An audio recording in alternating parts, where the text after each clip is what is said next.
Hiawatha keeps secrets older than the forest floor, and once you step onto the wrong trail, it decides if you ever leave.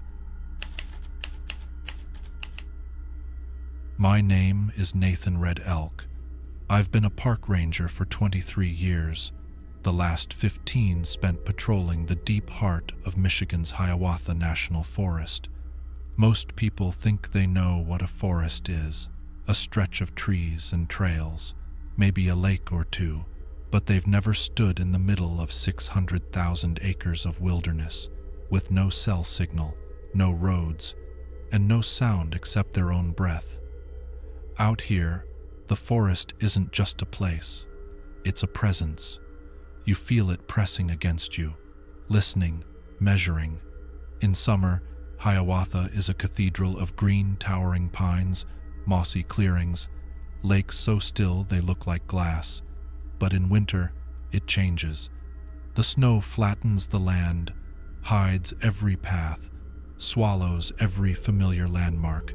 The silence deepens until you can hear the snow shifting under its own weight. People think the cold is what kills you out here. It isn't. It's the distance. The way you can vanish without even leaving a shadow behind. I was born Cherokee, raised on stories my grandfather told me about the old ways, not fairy tales, but warnings. Stories of things that lived in the corners of the land before people came, things that never left. He used to tell me, the forest keeps its own. Some you can see, some you only feel. Back then, I thought he meant it as poetry. Now I know better. It was late February when the call came in. A sky so heavy with snow it felt like it was leaning down on the treetops. The flakes that fell were dry and fine, the kind that hiss against your parka instead of melting. My radio crackled with dispatch's voice. 2 snowshoers overdue from a loop trail near Big Island Lake. They'd been expected back before noon. By 4, their friends had hiked out and called it in. I reached the trailhead as the light was already starting to fade. In Hiawatha's winter, the sun's gone by 5, and in the deep timber, it's gone even earlier. I strapped on my snowshoes, checked my pack radio, first aid, flares, sidearm, and started in.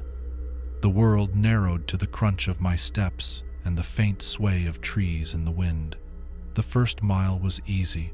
Their tracks were fresh 2 sets, side by side, pressing clean and deep into the powder. They'd started the hike together, matching pace, talking if the even rhythm of their steps was anything to go by. I pictured them laughing, maybe taking pictures of the frozen lake.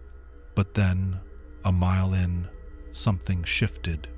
The prints stopped, not turned around, not broken by a scuffle.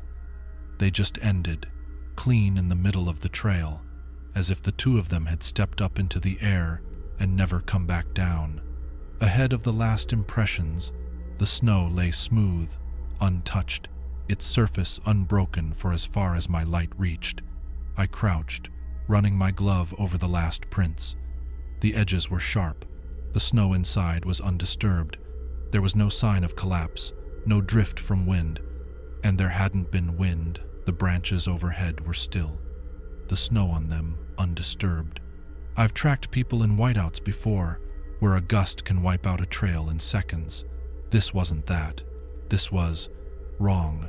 I straightened and looked around slowly, listening. That's when I heard it. Footsteps. Not behind me, not in front, off to my right, in the trees. Slow, deliberate crunches, the sound of something heavy moving in time with me. When I stopped, it stopped. When I took a step, it took 1, 2. "Hello?" I called out. My voice sounded flat against the snow, swallowed almost before it left my mouth. "This is the Park Service if you can hear me. Call back." Silence. I left the trail, pushing through the pines toward the sound. The snow deepened off the path, climbing to my knees even with snowshoes. That's when I saw them, another set of prints. Barefoot. Each print was long, narrow, and deep, with toes that pressed sharply into the snow, tapering like claws. No human would walk barefoot out here in February without leaving skin behind. But there was no blood, just perfect impressions. The barefoot tracks looped around the last place the snowshore's prints had been, 3 wide arcs, circling like a predator testing the wind before striking off deeper into the forest. The strangest part? Snow was still falling in fine flakes all around me, but the prints weren't filling in. The edges stayed crisp, as if the snow refused to touch them. I followed. The forest closed in, the light draining away faster than it should. My breath began to feel heavier, like the air was thickening. The cold deepened until it had a weight pressing against my chest.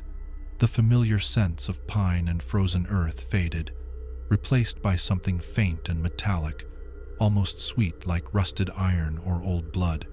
A quarter-mile in, the sound returned.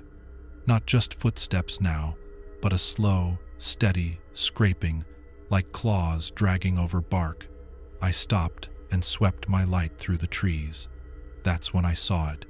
It was standing between 2 trunks, maybe 50 yards ahead, tall, at least a head taller than me, its frame narrow but wrong in proportion, arms hanging too long, shoulders hunched forward. Its head was lowered, swaying slightly from side to side, as if listening to the snow fall. I raised my light higher and called out again. It turned toward me. The eyes were the first thing I saw, black, flat, and too large for its head. They didn't blink. They didn't reflect the beam. They drank it in, like looking into 2 bottomless holes cut into the air. It didn't move at first, just stood there, those eyes pinning me in place. Then it slid sideways into the trees, not breaking stride, not crunching the snow, just gliding. I broke into a run, cutting the distance, my light swinging. But when I reached the spot, there were no prints, no disturbed snow, nothing. I turned back toward the trail and froze. The snowshoer's last footprints were gone. I stood there, my breath loud in my ears, the beam of my light wavering across empty white. The forest was so still I could hear the faint ticking of ice forming on the branches overhead. We searched for them for 3 days. Multiple teams, dogs, even a drone sweep. We found nothing, no prints, no clothing, no bodies. It was like they'd been erased. I still patrol that trail, but I don't follow disappearing footprints anymore. And if you ever find yourself in Hiawatha, standing where your own tracks just end, turn back. Some things out here walk without leaving a trace, and some can take you the same way. Subscribe, like, stay safe, or ignore it and see what follows you home. My name is Eli Whitefeather. I've worked the Smokies, the Adirondacks, and now Hiawatha National Forest. No matter where I go, I carry the same truth with me. The land has a memory, and sometimes, if you're not careful, it will remember you. I'm Cherokee, raised on stories older than any map. My grandfather told me about the Hollow Ones, the mimics, the Watchers' spirits that don't walk in the open but lean in from the edges of the world. When I was a boy, I thought those stories were meant to scare me into staying close to camp. After 20 years as a tracker, I know they were instructions for staying alive.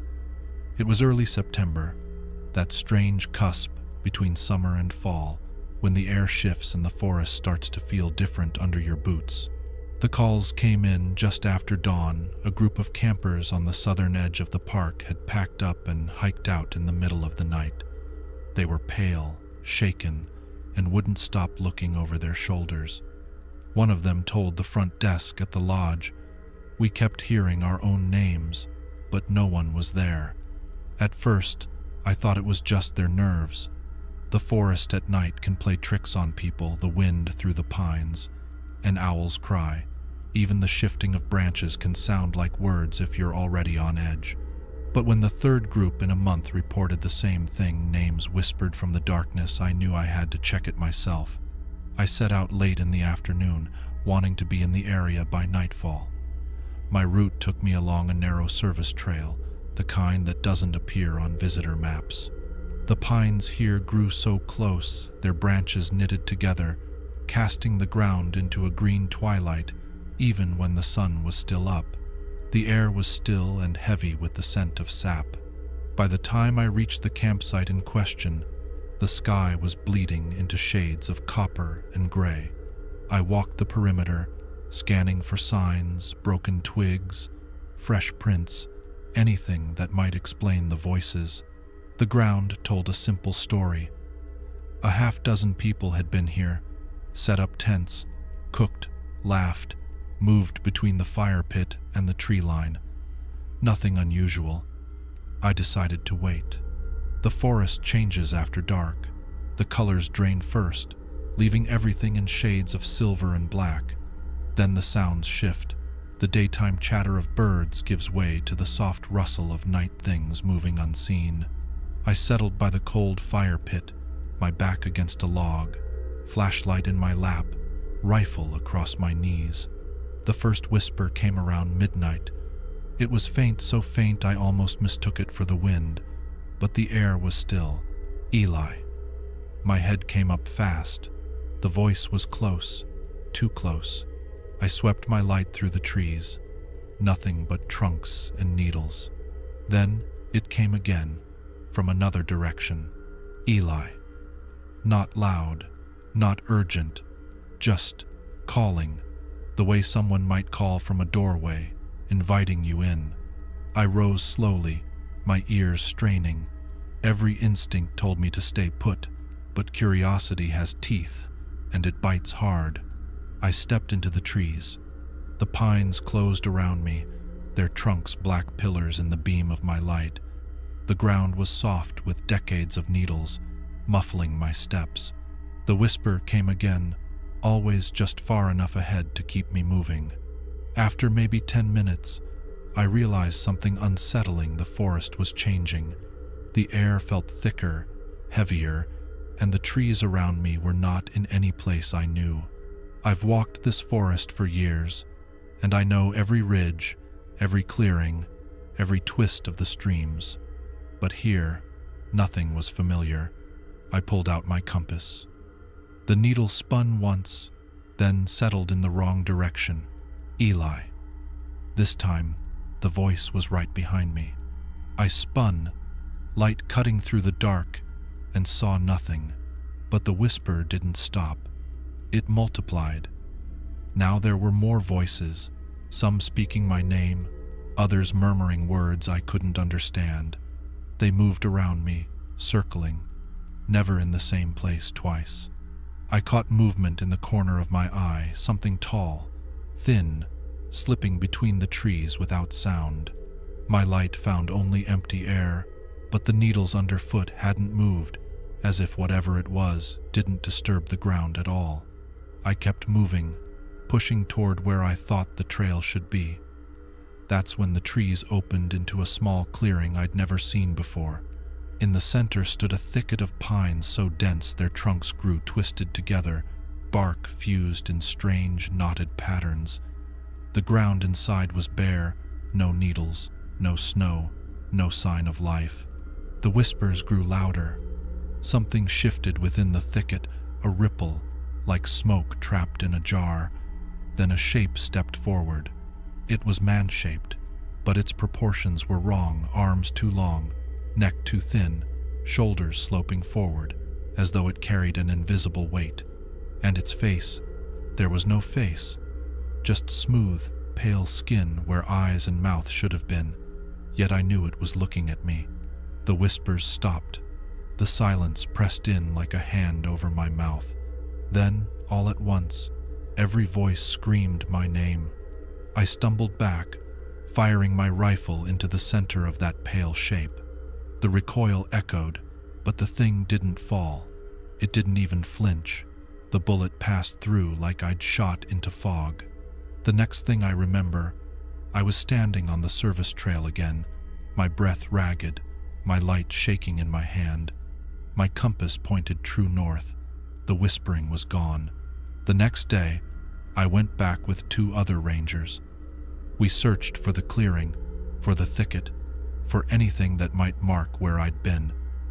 There was nothing. No disturbed ground, no prints, no clearing. Somewhere in Hiawatha, there's a place that doesn't appear on any map, and if you hear your own name whispered from the pines, you might be walking toward it without even knowing. If that happens, don't answer, don't follow. The forest might call you by name, but it doesn't call you back. My name is Daniel Crow, and Hiawatha has taught me there are 2 kinds of maps, the paper kind and the one your bones carry. The paper map tells you where the roads end and the blue lines begin. The bone map remembers the smell of iron in the rain, the way the pines lean before a storm, and the places you step lightly because the ground remembers footsteps that aren't yours. The lake I'm about to tell you about wasn't on any paper map. I don't think it wants to be. It started with a column of smoke, late April, ice-out season, when the last gray plates of winter pull back from the bays and the frogs wake like struck bells. Dispatch called. Unidentified campfire due east of the Sand River firebreak. No permit. Satellite ping shows heat, but no trail access. A small thing on paper. Out here, a small thing can be the loose thread that unravels the whole sweater. I loaded the sled of the UTV with a cold pack, a throw bag, my long line kit, an extra radio battery, and the boatman's superstition I pretend I don't have. A single red cedar bead my grandfather carved, drilled through and tied to my zipper. He used to say the cedar bead isn't for luck, it's a reminder. You don't go alone. You take your people with you, even if they're gone.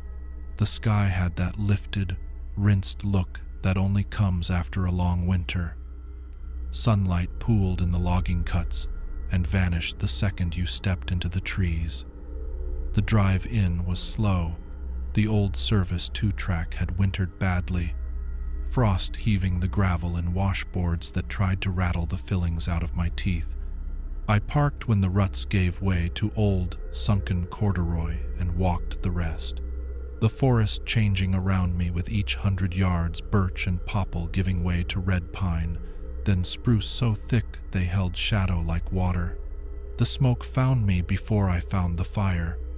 Wood smoke is an honest smell, as steady as bread baking, but this was thinner, a high, papery burn, like someone feeding dry needles to a stingy flame.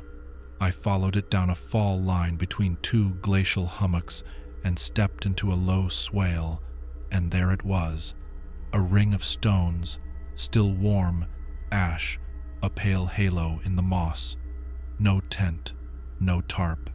A little heap of fish bones, vertebrae like white buttons. 3 sets of boot prints coming in, only 2 sets going out. I crouched and pressed my glove into the ash. The heat licked through the leather. 10, maybe 15 minutes old. Whoever left didn't hurry. Whoever stayed might not have left at all. The 3rd track lighter, narrower, went on alone, angling east. It wasn't a stride I liked. The toe dug deep, heel soft. Someone tired, leaning forward, pulled by something ahead. I radioed the find, left GPS breadcrumbs, and followed. The trees thinned with the kind of suddenness that makes your gut tighten, like you've walked to the edge of a high roof without seeing it.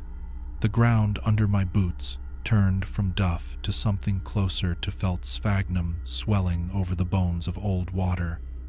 A dragonfly hawked along the edge of my vision and disappeared, the air cooled by a degree I could feel in my teeth.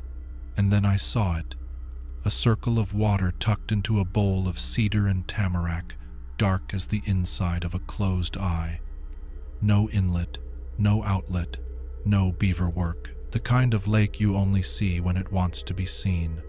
It was dead calm, not a breath of wind, not a shiver in the cedar tips. But the surface of the lake was doing something a flat lake does not do. It rose. It didn't splash or ripple from a thrown stone. It heaved, a slow, shallow dome, as if something exhaled beneath it.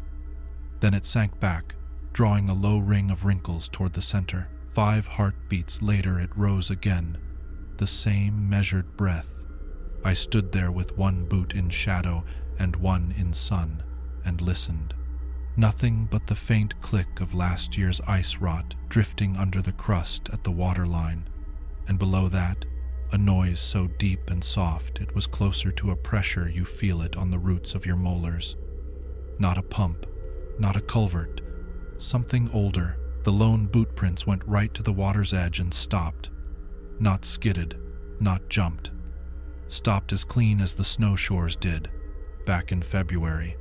The mud there was darker, glossed, as if a tongue had licked it.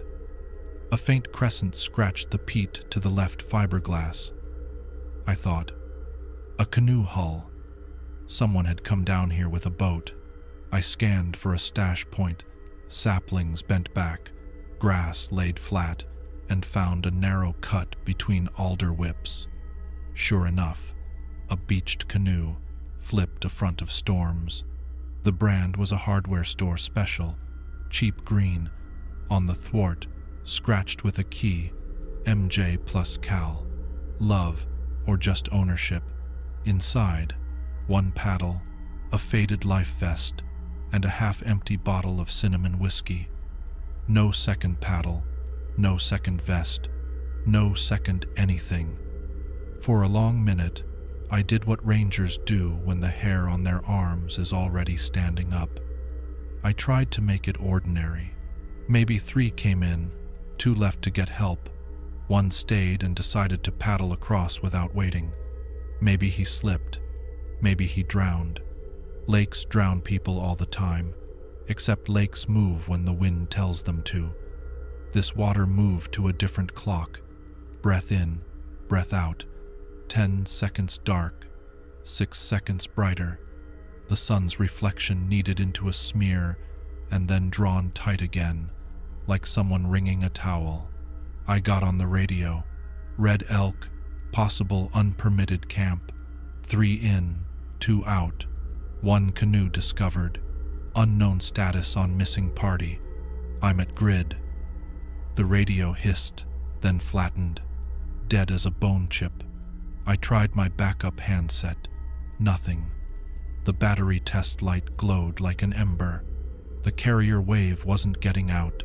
When the tools go dumb, listen with your old ones. I took off my pack and got low, palm to sphagnum. The moss was cool and steady. No tremor to match the pulsing water. Whatever breathed wasn't in the ground. I walked the rim clockwise, slow, marking with flagging because a place like that likes to turn you around. The trees kept their distance from the water, forming an even ring like a polite crowd.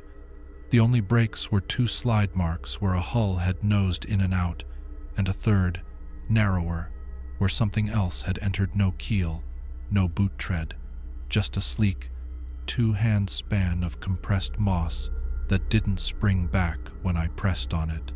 Across the lake, a loon called long, lonely, with that hollow break at the end that sounds like something remembering a name it can't say. I've heard loons on 50 lakes. They make me think of lantern light on water and the small human warmth that pools around a fire. This one made my shoulders tighten. The echo came from the wrong place, low and close to the surface, as if the water itself was talking back. I don't tempt old places, but I had a duty to the living. I dragged the canoe down, slid it in, and stepped aboard. The lake smelled of iron and wet pennies. The cheap paddle thunked against something the color of old beer just under the surface logs, I told myself. Winter chilled, waterlogged cedar. The canoe drifted sideways without any breeze to push it. I set the paddle and gave a gentle J-stroke toward the center. The hull moved, but not the way a hull should. I felt a second motion underneath mine, The way a rider feels the horse decide on a different line. We compromised. The canoe turned its own slow inching circle, nosing toward a spot in the exact center where the reflections didn't match the trees. The sun on my left shoulder was steady. The sun on the water blinked too fast, as if something with many wet lids fluttered. At 20 yards from the center, I saw the first shape. At first I took it for a snag, then it rolled, a pale length, thicker than my thigh, threaded with shadow, surfaced and sank without making a ripple. It moved like muscle wrapped in heavy silk. Another followed, twinned, as if whatever was under me was turning in its sleep. I told myself what any good northern ranger tells himself when a lake shows him a thing he can't claim to know. Sturgeon, big old one. Hiawatha has spawning runs fish older than your first mistake, carrying their age in bone and whisker. But sturgeon have edges, scutes like stone steps, tails like work. What turned below me was wrong, featureless, as if somebody took an eel and erased it until only the movement remained. The canoe drifted over the exact center. The breath swells below matched my heart for 4 beats and then changed, as if something under the bowl of water cocked its head and listened back. That was when I smelled it, a snap of cold metal and old fish and a sweetness like bruised fern. Under all of it, faint as a memory, a human smell, laundry soap, cigarette paper. The missing person had been here, or still was. I took my throw line and tied one eye to the yoke, the other to my belt, a stupid theatrical gesture that wouldn't drag me out of anything but made my hands feel less empty. I unspooled 6 fathoms of bright rope and fed a crescent sinker to the end and let it fall. The line slid through my palm with a soft, eager hiss. 10 feet, 20-30, this bowl wasn't shallow. At 60 feet, the line jerked as if a big fish nosed it. I pinched hard. The rope went slack, then pulled down in a clean, steady tug, like someone below calmly wrapped it around their wrist and started to walk away. I let go. The rope ran out and hit the knot on my belt. The canoe tilted an inch toward the center.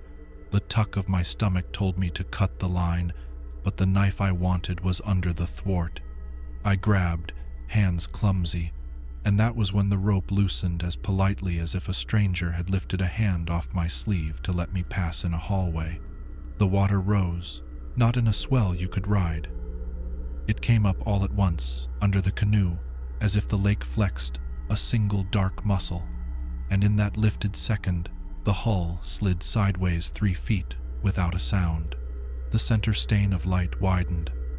I looked down and saw a face, not a face with features you could name, not a fish, not a man. A smooth oval of slightly paler dark, maybe 2 yards across, rising from blackness with the horrible grace of a hand coming out from under a bedsheet. It was not eyes I felt, it was a field, like the way a storm-wriggled air makes your skin pebble before you hear thunder. There are some silences so complete they are their own noise. The cedar ring held its breath. The loon had nothing more to say. I could hear my tongue move in my mouth when I swallowed. The oval rose until I thought the skin of the water would break over it. It didn't. It sank. The lake exhaled and drew the sun back into its proper shape. I am ashamed to say I paddled then without dignity. I kept my strokes shallow to keep from touching the skin of the lake at all, and the lake let me go with the hedged politeness of a host seeing a guest to the door a minute earlier than he'd hoped. At the bank, my boots sank an inch into the moss and came up glistening with a film that wasn't water, not oil. I rubbed my fingers together and they squeaked like clean glass. My cedar bead clicked once against my zipper, loud as a match head in that open hush, and I remembered what my grandfather would have done. He would have spoken. I am not a medicine man. I do not own old words, but there are simple ones you can say to a place to show you don't mistake it for land you own. I set my hand on a cedar trunk, cool and furrowed, and said, "We are visitors. We will leave." The "we" was for the missing and the foolish, and my people and the cedar bead and whatever listened. I don't know if it mattered to the thing in the bowl. It mattered to me. I flagged the game trail out like a runway and walked faster than I should have back to the warm little misery of that stone fire ring. As the trees thickened, the air lost its iron breath and picked up pine again.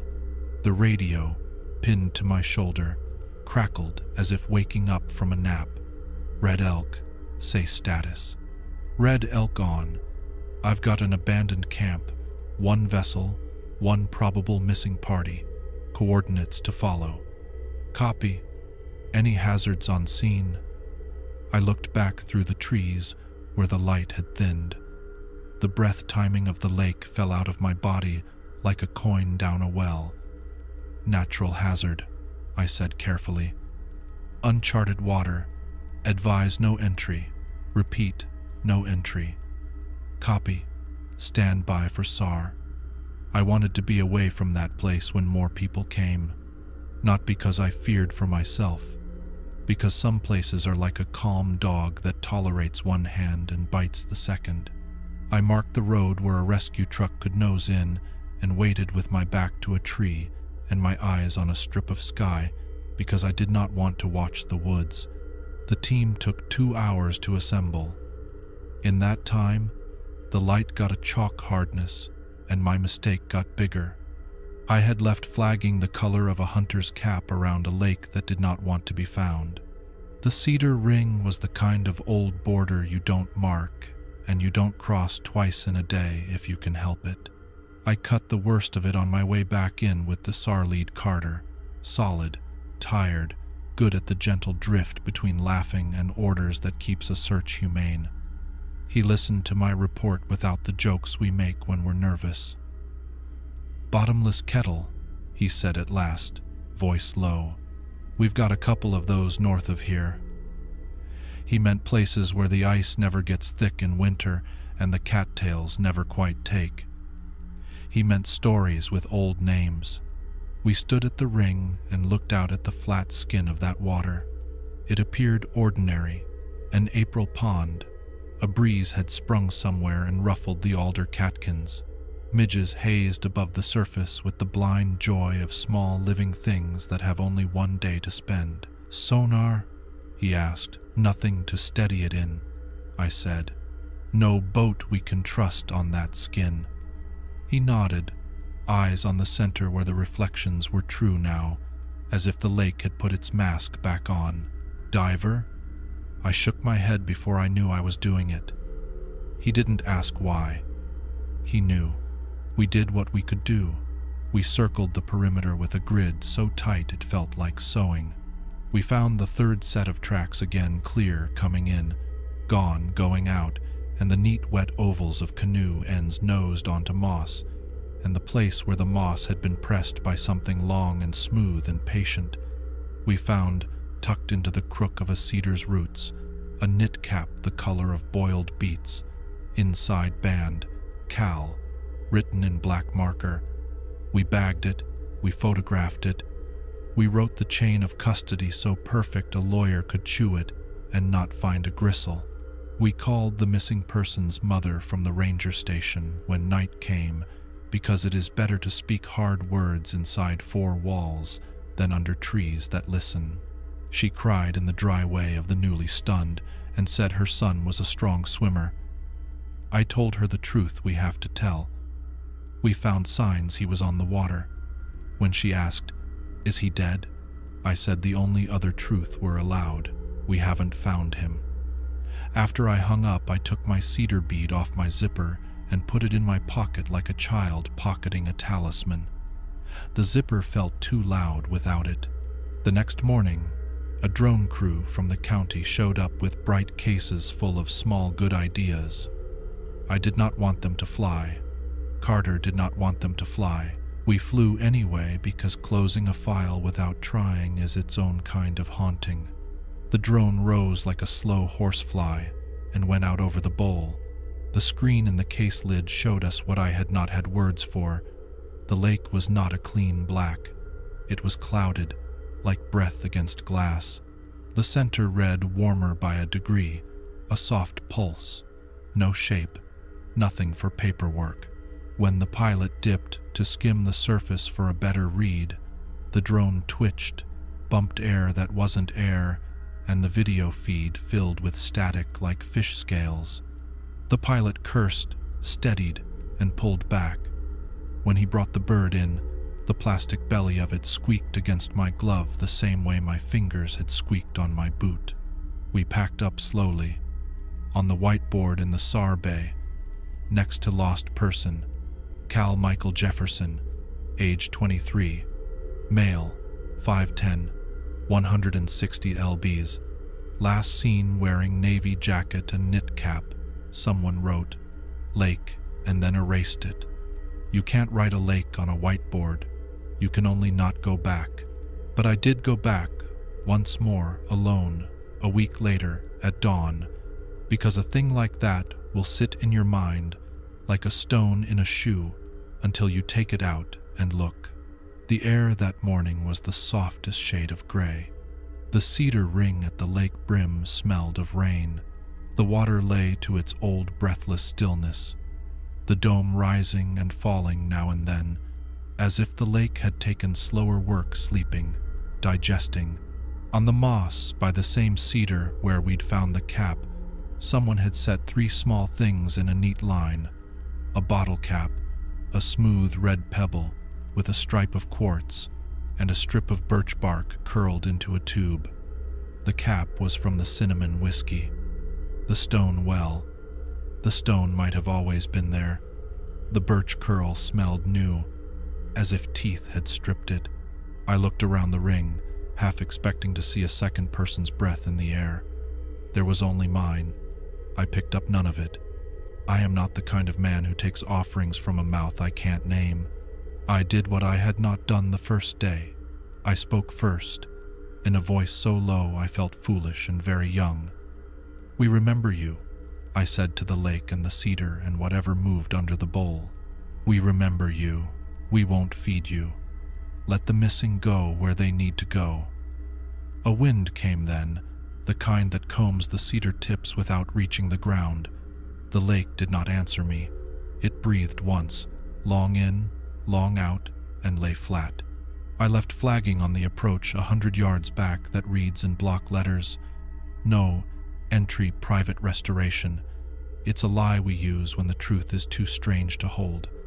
Down on the ring, I hung no signs. You don't post "keep out" on a threshold that was never ours. You'll ask what lives there. I can only tell you what it is not. It is not a fish, though it moves like muscle. It is not a vent, though it breathes on a clock of its own. It is not a sinkhole, though it hungers without teeth. It is a bowl that remembers. It is a throat where the forest swallows what it is offered. Canoe ends, caps, rope, and hums. Quietly, like something thinking. We never found Cal Michael Jefferson. On paper, his case number sits in a drawer with others.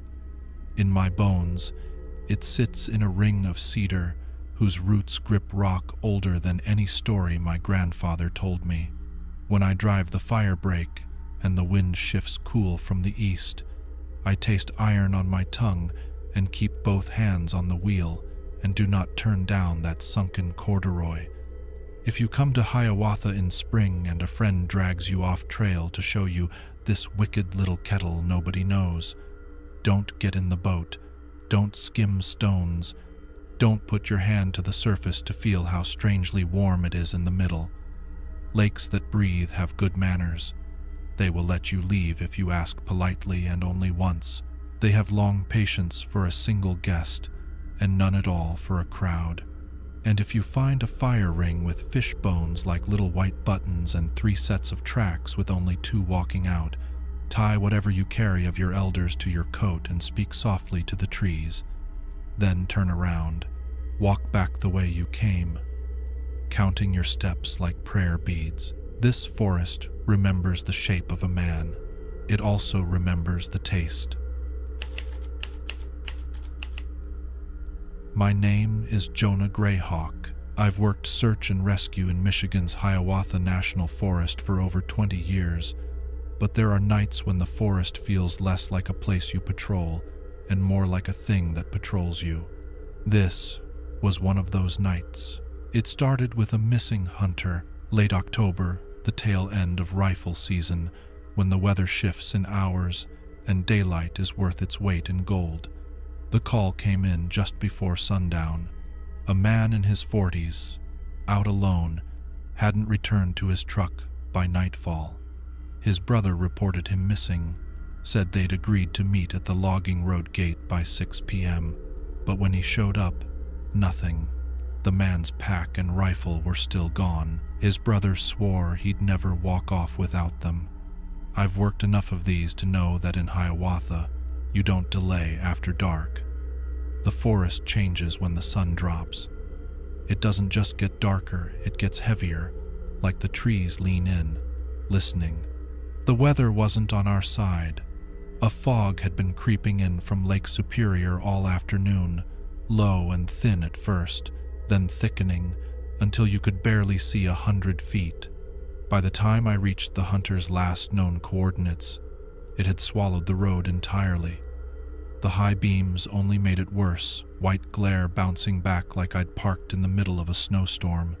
I killed the lights, left the truck idling, and strapped on my headlamp. I took my pack, radio, and sidearm. I'd seen people do stupid things in the fog, walk in circles, panic, lose their bearings 10 steps from the trail. But this man was a seasoned hunter. That's what bothered me. If he was still out here, it wasn't because he didn't know his way. The trail from the gate led through a low cedar stand before rising into mixed hardwoods. The ground was soft from last week's rain, enough to hold tracks. Sure enough, I found his deep, steady boot prints heading north. The kind of gait you see from a man carrying a rifle, not rushing, not wandering, half a mile in. The fog thickened in a way I didn't like. It stopped drifting like normal fog and started holding still, layered in unmoving sheets. My breath fogged in the beam of my light, but the air itself felt stagnant, heavy, like standing in a sealed room. That's when I noticed the wind was wrong. The treetops were swaying from west to east, but the fog was pushing slowly south, against it. No sound of breeze at ground level, just that slow, unnatural drift. I kept moving, following the tracks until I found something that made me stop. A single boot print ahead, and then nothing. It ended the way a dropped stone ends a ripple, abruptly, without blending back into the ground. The leaves and mud beyond it were untouched, as if the man had stepped into thin air. I scanned the area, checked for side tracks. Nothing, just the fog curling thick over the trail like a door closing. I radioed in. Red Elk to base, I've got a last track. About 0.8 miles in, trail cold beyond, visibility 50 feet, heavy fog, static. Not just weak signal static, dead air. My display still showed full battery. I tried again, different channel. Nothing. The forest around me was quiet, too quiet. In Hiawatha, even in heavy fog, you hear things, the drip of water, a distant squirrel chatter, the muted knock of a woodpecker. Here, there was nothing. It was the kind of silence that gets inside your ears, makes you aware of your own breathing. Then, behind me, I heard movement. Not footsteps, not exactly. More like the sound of something brushing along both sides of the trail at once, a whispering, like fabric against bark. I turned, swept my light back, but the fog ate it in less than 30 feet. Something shifted inside that white wall. It was a shadow darker than the fog itself, moving from left to right, slow, unhurried, too tall to be a deer, too narrow to be a bear. It didn't follow the sway of the trees. It moved against the wind. I froze, watching it disappear into the gray. For a moment, I thought my eyes were playing tricks, the way fog makes you see shapes that aren't there. Then, another shadow passed through the beam of my light. This one moved the other direction, from right to left. No sound of footsteps, no breaking branches, just that silent glide. My first instinct was to call out to see if maybe I'd stumbled into another search party member, but the shape had no human rhythm, no head turn, no pause, just smooth, steady movement, like it was following some invisible path. I stepped backward, my boot crunching on damp leaves. The sound seemed too loud, like it carried farther than it should. The shadow stopped. It didn't turn toward me, didn't come closer, just stopped, as if it was listening. I've tracked predators before, wolves, cougars, even black bears. They all have a certain weight to them, a gravity in the air when they know where you are. This felt different. This felt like being measured, not hunted. Not yet. I eased my hand down to my sidearm. My finger rested against the cold steel. Not drawing, not yet.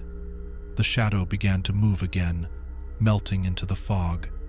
That's when I heard the voice. It was faint at first, somewhere ahead, down the trail. A man's voice calling, "Over here." I knew better than to believe it. The missing hunter's brother had told me his voice was deep, raspy. This was different. Too smooth, too even. And it didn't echo, it sounded as if it was inside the fog itself, coming from every direction at once. Still, the boots of training are heavy. I moved toward it, slowly, keeping my light scanning. The voice came again. Same tone, same distance. Not closer, not farther, just there. Then, in the corner of my vision, I saw movement again. More shadows now. 3, no, 4, tall, narrow shapes gliding through the fog, all moving in the same slow arc around me. I turned full circle, but each time I focused on one, it slipped behind another wall of white. The voice spoke again. This time, it said my name. I stopped dead. My name isn't something strangers call out here. My name is something only the people I work with or something that's been listening would know. My grandfather's voice rose in my head, from a story he'd told me as a boy. Some things will speak to you in the woods. They'll wear a voice you trust. But if you answer, you've already lost. I didn't answer. I didn't even think the words in my head. The fog pressed closer, thick enough that my light bounced back into my own eyes. I took one step backward, then another. Behind me, I caught sight of a shape directly in the center of the trail, closer now, standing still. It was taller than the rest, shoulders narrow, head tilted slightly, like it was studying me. I couldn't make out details, just that it was darker than the fog and wrongly still. The treetops swayed above, but this thing didn't move at all. I turned, moving faster now, retracing my steps toward the trailhead. My boots made too much noise, every crunch of leaf and snap of twig sounding like it belonged to something behind me. Half a minute later, I looked back. The shadow was closer, not running, not walking, just less distance between us. I don't remember deciding to draw my sidearm, but it was in my hand, my finger brushing the trigger guard. I kept moving. Then, like a switch had been flipped, the fog thinned. Not all at once, just enough to see 30, 40 feet again. And in that gap, there was nothing. No shadows, no movement. When I reached the trailhead, my radio came alive with static and voices again. The search was suspended until morning. The hunter was never found. Some nights, when the fog rolls in off the lake and the wind pushes one way while the mist drifts the other, I think about those shapes, about the way they moved, about the way one of them knew my name. If you ever find yourself in Hiawatha and the fog begins to move against the wind, go back. Don't follow voices in the mist. And whatever you do, don't answer when it calls you. My name is David Talltree.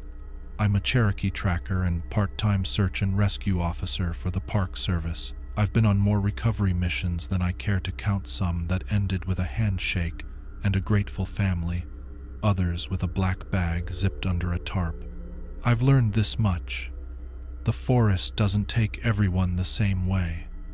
Sometimes it's hunger, sometimes it's cold, and sometimes it's something else entirely. This happened 5 years ago, in late September, during the tail end of tourist season in Hiawatha National Forest. We were wrapping up a 3-day search for a missing camper, a young man from downstate who'd come up for one last weekend before the weather turned. He'd set out to hike from one primitive campsite to another and never made it. We'd been combing ridgelines and creek beds since dawn, and by the third night we were running on grit and caffeine. The team was down to 5: myself, Ranger Howard, 2 volunteers from the local SAR unit, and a medic named Rachel. We set up a small camp along an old logging road, planning to push deeper at first light. Howard built the fire in a shallow pit, the flames throwing just enough light to push back the dark. The air had that sharp autumn bite to it, and the smell of burning pine needles drifted through camp. We sat close, passing around a dented thermos of coffee, trading stories in that low, tired way people do when they're too exhausted to sleep but too wired to rest. It was during one of those quiet lulls, when the fire had burned down to a steady orange glow, that I first noticed the movement, not close, not even in the immediate shadows beyond the fire's reach, farther out 30, maybe 40 yards into the tree line, something tall. At first, I thought it was just the way the firelight played tricks, how the flicker can make shadows jump and sway. But this wasn't random. This swayed with the fire. Exactly. Every time the flames leaned left, it leaned left. Every time they snapped right, it followed perfectly, synchronized, like a reflection, except it was standing in the dark, and we were in the light. I didn't say anything at first, just kept my eyes on it while pretending to listen to Howard talk about a winter rescue he'd done a few years back. The others were staring into the fire or sipping coffee, not paying attention. The thing didn't move closer, didn't step away. It just kept swaying, tall enough that I could see the upper half above the lower brush, shoulders narrow, head slightly too small for the frame. Every motion in perfect rhythm with the flicker of the flames. I've been around enough predators to know when something is watching me, and I knew this one was. I leaned over to Rachel and murmured, "Don't look right away. Far tree line, 3 o'clock from the fire, see if you spot it." She glanced over after a few seconds, casual, like she was stretching her neck. Her eyes widened just enough for me to catch it. "You see it?" I asked, still quiet. She nodded once. The fire popped, sending a spray of sparks upward. As they rose, the figure swayed again, slow, deliberate. The sparks drifted out, and for a split second, I swear I saw light catch something in its face. Not eyes, not in the human sense, just 2 pale vertical slits where eyes should have been. They didn't glow, they didn't blink, they just caught the light like wet stone. Rachel shifted in her seat. Howard noticed. "You okay?" She hesitated. "Yeah, just thought I saw something." Howard turned, following her gaze, and the moment his headlamp beam swept that part of the forest, the figure straightened. No more swaying. It didn't run, didn't duck, just stood there, perfectly still, as the light washed over the trunks. But somehow, even without moving, it wasn't where it had been a second earlier. It was farther back now, The space between us had grown without a step taken. I know how insane that sounds, but I swear it's true. Howard shook his head and turned back. Probably a tree catching the firelight weird. Happens all the time. I wanted to believe him, but I kept watching. For the next 20 minutes, every time the fire settled into a rhythm, the thing reappeared, always in the same swaying motion, always just far enough back that no one else noticed unless I pointed it out. And when someone's eyes landed on it directly, even for a second, it froze, like it couldn't be caught moving. Then came the sound, faint, almost too faint to hear over the crackle of the fire and the rustle of the pines. It was like wood creaking in the wind, except there was no wind. Slow, bending groans, spaced perfectly with the sways, and beneath it, something else. A low, irregular clicking. Not quite insect, not quite animal, mechanical almost. Howard eventually turned in, mumbling something about being up at first light. The volunteers followed. Rachel stayed by the fire, clearly too uneasy to sleep yet. I could tell she wanted to ask me about it, but neither of us spoke. It felt like speaking about it directly would be an invitation. Around midnight, the fire burned low. I got up to throw on another log, and in that dim moment between light and dark, when my shadow stretched across the ground, I saw something that nearly made me drop the wood. There was another shadow beside mine. Not Rachel's, she was behind me. Not the trees, they were farther out. This one was tall, wrong in proportion, and even though I was standing still, it swayed. When I turned, the tree line was empty. I didn't sleep that night. Neither did Rachel. Every time I closed my eyes, I imagined that slow, perfect rhythm, waiting just beyond the reach of the firelight. The missing camper, we never found him. Not a scrap of clothing, not a piece of gear. His campsite was undisturbed, his food still sealed. No signs of a struggle, just gone. I've been in a lot of forests, a lot of nights. I've seen things I still can't explain, but I've learned one rule above all. If you're ever sitting by a campfire in the wild and you see something swaying in rhythm with the flames, don't look too long, don't acknowledge it, and when you leave, don't look back, because if it starts swaying in time with your heartbeat instead of the fire, it's already followed you home. My name is Michael Blackfeather, and I've been walking Hiawatha National Forest for most of my life. First as a boy learning the land from my father, and now as a ranger tasked with keeping people safe in a place that doesn't always want them here. I've seen storms roll in so fast they turn the day to night, heard wolves call to each other across frozen valleys, and watched fog rise from the ground in the shape of things I'd rather forget. I've learned the signs of danger out here, the sudden silence when a predator's near, the way wind can carry scents you shouldn't be able to smell, and I've learned that some places in this forest don't just belong to the animals. There are spots that feel wrong before you even see them. The hairs on your arms lift, the air thickens, and you know, deep down, that you're walking on ground that remembers things older than you can imagine.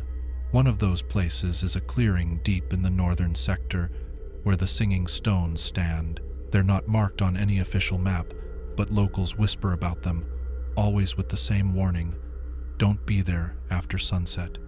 I first stumbled across the stones years ago during a summer patrol. The clearing was almost perfect in shape, maybe 40 feet across, ringed by pines that leaned away as if they didn't want to grow too close.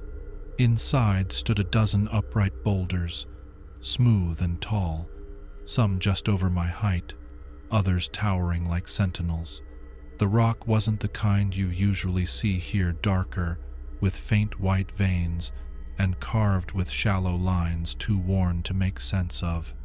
I remember feeling a strange pressure in my ears, like when you're deep underwater, but there was no wind, no sound at all. I marked the spot in my notes, and moved on.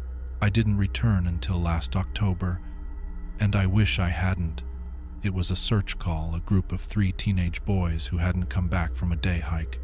Their last known location was somewhere in that northern sector, close to where I remembered the clearing being. I set out late in the afternoon, knowing I'd be chasing the last light. The hike-in was quiet, just the crunch of leaves under my boots and the occasional creak of trees settling in the cold. About 2 miles from the GPS ping, I started to hear it, a low hum, so faint I thought it was in my head at first. But the deeper I went, the stronger it got.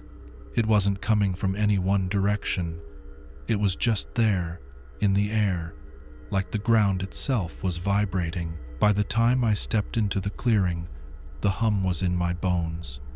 The stones stood exactly as I remembered, but in the fading light, they seemed taller, their shadows stretching far across the frosted grass. And there, between 2 of the smaller ones, was one of the missing boys. He stood perfectly still, eyes half closed, lips barely moving, as if he were whispering to someone I couldn't see. His arms hung loose at his sides. I called his name. Nothing. Not even a twitch. That's when I saw the other 2, deeper in the circle, each standing beside a stone. They weren't looking at me. Their heads were tilted slightly upward, like they were watching something above the stones. I stepped closer, and the hum shifted. It wasn't just a tone anymore, there were layers to it, faint harmonics that almost sounded like voices. The air felt heavier, harder to breathe. My flashlight beam swept across the boy closest to me, and he whispered something so quietly I had to lean in to hear it. They're calling. The cold that went through me had nothing to do with the temperature. I grabbed his arm, but he didn't resist like someone struggling. It was more like trying to move a sleepwalker. His body followed, but his head kept turning back toward the stones.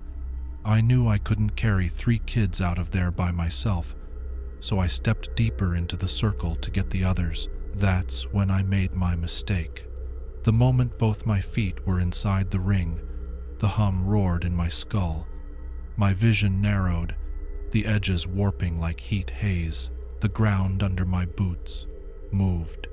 Not a tremor, not a shift.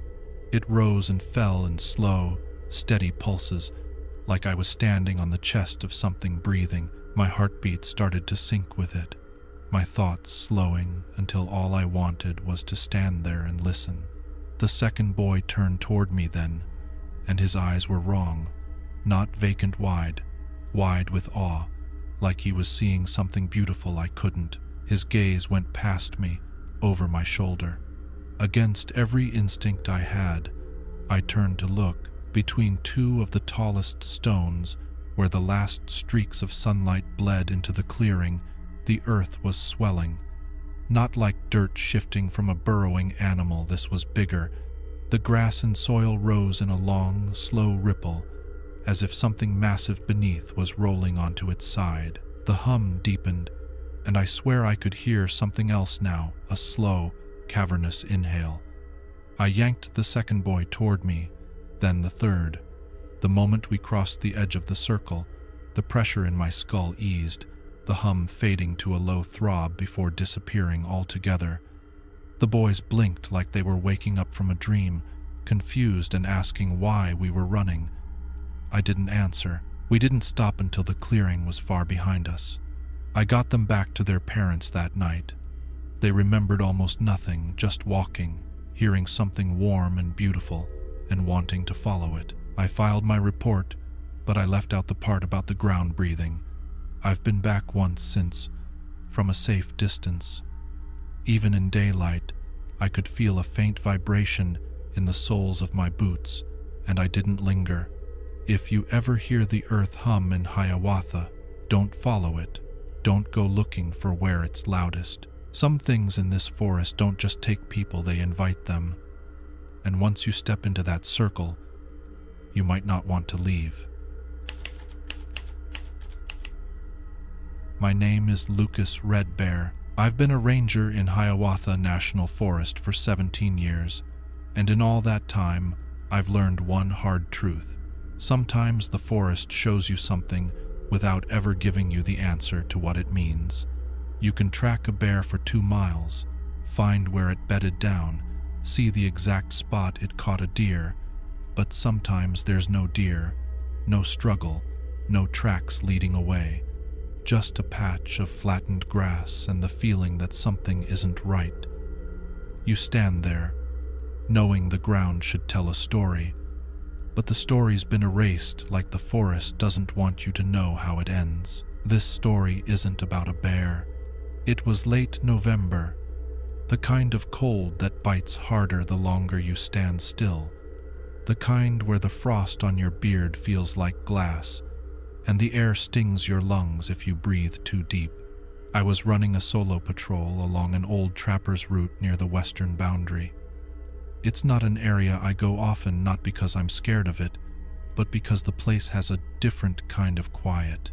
The land there feels restless, like it's waiting for something. The trees grow in strange, leaning angles, their trunks twisted as if they've been reaching for something for too long. The wind never sounds the same twice. Sometimes it's a high whistling, sometimes a deep, hollow moan, and the animals, deer, foxes, even black bear they pass through fast, never linger. You can feel the way they're holding tension in their bodies, wanting to be somewhere else. The sky that day was a dull, unbroken slate gray, the kind that makes the day feel half over before it's even noon. Snow hadn't started yet, but it was in the air. You could smell it, that faint, sharp scent, like cold metal. About 5 miles in, I noticed something ahead on the trail, a line of birch trees. At first, I didn't think much of it. Birch are common enough here, their white bark standing out like bone against the darker pines. But these looked different. They weren't just pale, they were gleaming, almost wet. I slowed my pace, scanning them as I approached. When I got close enough, I realized it wasn't water clinging to the bark. It was blood, thick, dark red, running in slow rivulets down the smooth white bark, dripping into the leaf litter below. I stopped dead in my tracks. The first thing I thought was maybe a wounded deer had rubbed against the trunks, trying to scrape off a predator or shake free an arrow. I've seen it before, bark stripped and stained, where an animal in panic presses itself against anything solid. But the streaks here were too high. Some started 6, even 7 feet off the ground. And the volume of it. No animal would leave this much blood and just keep moving, not without collapsing. I crouched, scanning the ground for tracks, for drag marks, for broken twigs or churned earth. There was nothing, not even a single paw print. The smell was strong, fresh, metallic. It hit the back of my throat and left that copper tang that makes you want to swallow but can't quite get rid of. I moved down the line, counting at least a dozen birch, all marked with the same vertical streams of blood. It wasn't splattered, like something had been attacked nearby. It looked placed, almost painted, but too thick, too organic to be anything but real. That's when I noticed something worse. The blood wasn't drying. It was fresh, beating at the edges, still dripping into the leaves. I touched the ground where it had pooled beneath one trunk. The dirt was damp but not frozen, and the drop I caught on my glove was warm, and yet no sign of a kill, no trail of blood leading away, no scuffle, no hair caught in the bark. I stepped back, scanning the tree line beyond. The birch stood in a perfect, unnatural row, their pale trunks rising against the dark wall of pines behind them. I'd been through here a week earlier. They hadn't looked like this. I'd have remembered. A gust of wind moved through, cold enough to bite at my ears, and with it came a sound, faint, like the patter of rain. Except it wasn't raining. It was the blood, dripping, steady. From somewhere deeper in the forest, A raven called, sharp and echoing. The sound carried too long, stretching unnaturally until it faded into something almost like a laugh before dying out completely. I took a step toward the nearest birch and put my palm flat against it. The warmth was wrong, more like touching the flank of a living thing than tree bark in late November. My pulse thudded once in my ears. That's when the forest went quiet. No birds, no wind, no creak of branches, just the slow, steady drip. And then, from far off, I heard it, a low, hollow knocking. 3 beats, pause, 3 more. It came from somewhere deeper in the pines, maybe 50 yards ahead. I don't know why I followed it. Maybe it was training. Maybe it was curiosity. Or maybe it was that the whole forest felt like it was holding its breath, and I needed to see what would make it exhale. The birch line ended where the pines began. I stepped into their shadow, the light dimming instantly as the canopy swallowed it. The knocking stopped, and something else started, a slow, deliberate inhale. It was faint, but I could hear it clearly now, deep and wet, like someone breathing through water. I raised my light and scanned between the trunks. For a long moment, there was nothing, just darkness. Then the beam caught the glint of something dark and wet, far up one of the pine trunks. Another streak of blood, higher than the rest, and just above it, something moved. It was too quick to see clearly, but I caught the sway of a branch as it leapt to another tree. The sound that followed was wrong, too wet, too soft. Not the crack of bark under claws, not the scrape of something heavy. It was the sound of something pulling itself along by muscle alone. I backed up slowly, step by step, until my boots touched the frozen earth beneath the birch again. The blood there seemed thicker now, running faster. My light caught movement between 2 of the trunks, just a shadow, but it was tall, narrow, and upright. I didn't wait to see more. I turned and made for the trail, not running, but moving fast enough that my breath turned to frost in front of me. Every step I took, I could hear it behind me. To the side, impossible to pin down. The dripping. It followed me until I passed the western ridge, where the birch gave way to maple and oak. Only then did the forest return to itself. The wind sighing through the branches, chickadees calling, the normal groan of wood in the cold. When I reported it, another ranger went out to check. He found the birch trees, clean and dry, no blood, no smell, no sign of anything. But I know what I saw, and I know that warmth didn't come from the sun. If you ever see a perfect row of birch deep in Hiawatha, and their trunks are running red leaf, don't stop to look for tracks. Don't touch the bark. Some things in these woods bleed without a body, and if you wait long enough, you might see what's making them bleed. You won't want to. My name is Owen Stormrunner. I'm a Cherokee ranger assigned to the northern sector of Hiawatha National Forest, and I've walked enough miles here to know there are places where you don't linger. Some you avoid because they're dangerous, deep ravines, unstable rock, water that looks calm until you step in and feel the current grab you like a hand. But others you avoid because the forest itself seems to want you gone. You don't always know why. You just feel it. This story is about one of those places. It was late October, one of those weeks when the air feels heavy with the change of seasons, as if the whole forest is holding its breath before winter takes over.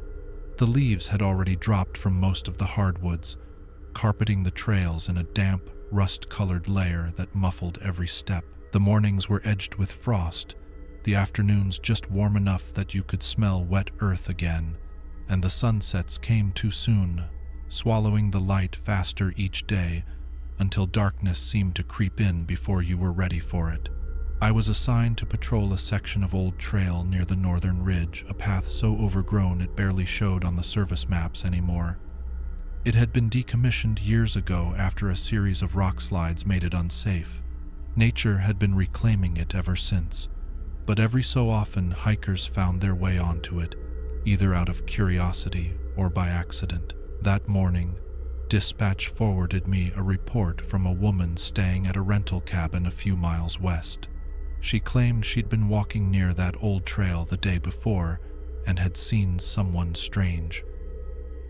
She didn't give much detail, just that it was a woman, pale, wearing something old. When I asked if she meant old-fashioned, she hesitated, then said she didn't want to get close because her eyes didn't look right. Most of the time, didn't look right means drunk, high, sick, or just lost. But there was a tightness in the caller's voice, the kind you only hear when someone is remembering more than they're willing to say. I've learned to pay attention to that tone. By the time I reached the trailhead, the overcast had thickened to a low, uniform ceiling, turning the daylight flat and colorless. The air was still too still, and the forest had that muffled quality where sound doesn't travel the way it should. No bird chatter, no squirrel rustle, just the faint creak of bare branches rubbing together. The first mile was easy enough. The trail, though faded, was still visible under the leaves. Old blaze marks showed on the trees now and then, pale scars in the bark. But the deeper I went, the narrower it became, the undergrowth closing in until branches reached across the path like they wanted to stop me from going further. And that's when I saw her. At first, she was just a pale shape ahead, maybe 50 yards down the trail, standing perfectly still. Her figure was slim, her posture straight, her head slightly tilted as if listening for something. She wore what looked like a long, faded dress, the kind of thing you'd see in an old photograph from a century ago. Her hair hung loose over her shoulders, dark against skin so pale it almost seemed to catch what little light there was. I stopped and called out, "Ma'am, Park Service, are you all right?"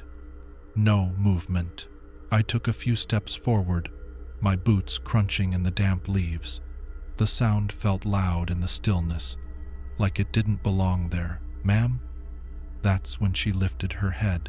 Even from that distance, I could see her eyes, or what should have been her eyes.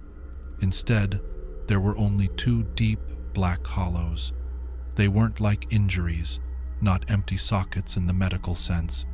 They were darker than shadow, so dark they seemed to swallow light instead of reflecting it. Every instinct in me screamed to stop right there. She didn't move toward me, didn't raise her arms, didn't speak. She just stood there, the voids where her eyes should have been fixed on me. I tried again. "Do you need help?" No response. Then, slowly, she turned and stepped off the trail into the undergrowth. The movement was wrong too, smooth, too deliberate. Even in ankle-deep leaves and tangled brambles, she made no sound. I hesitated, then followed. My training told me to stay cautious, but there was something about the way she moved, like she would vanish entirely if I looked away, that pulled me forward.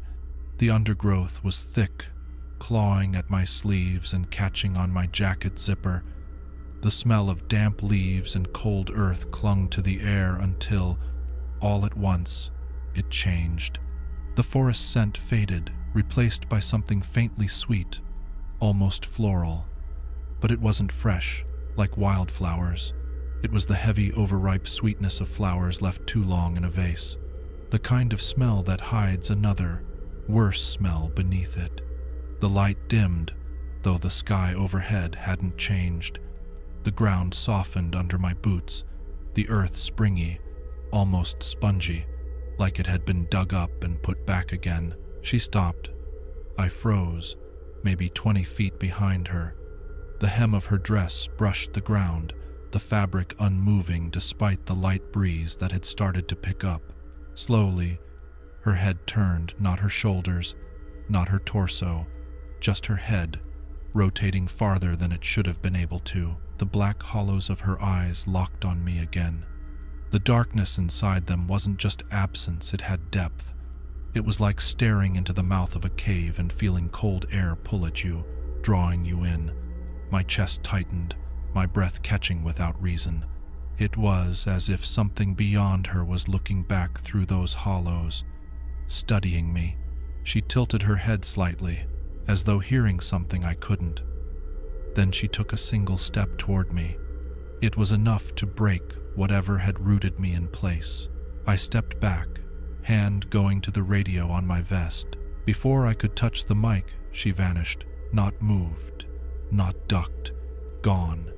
The forest around me shifted back in an instant. The sweet, cloying smell was gone, replaced by damp leaves.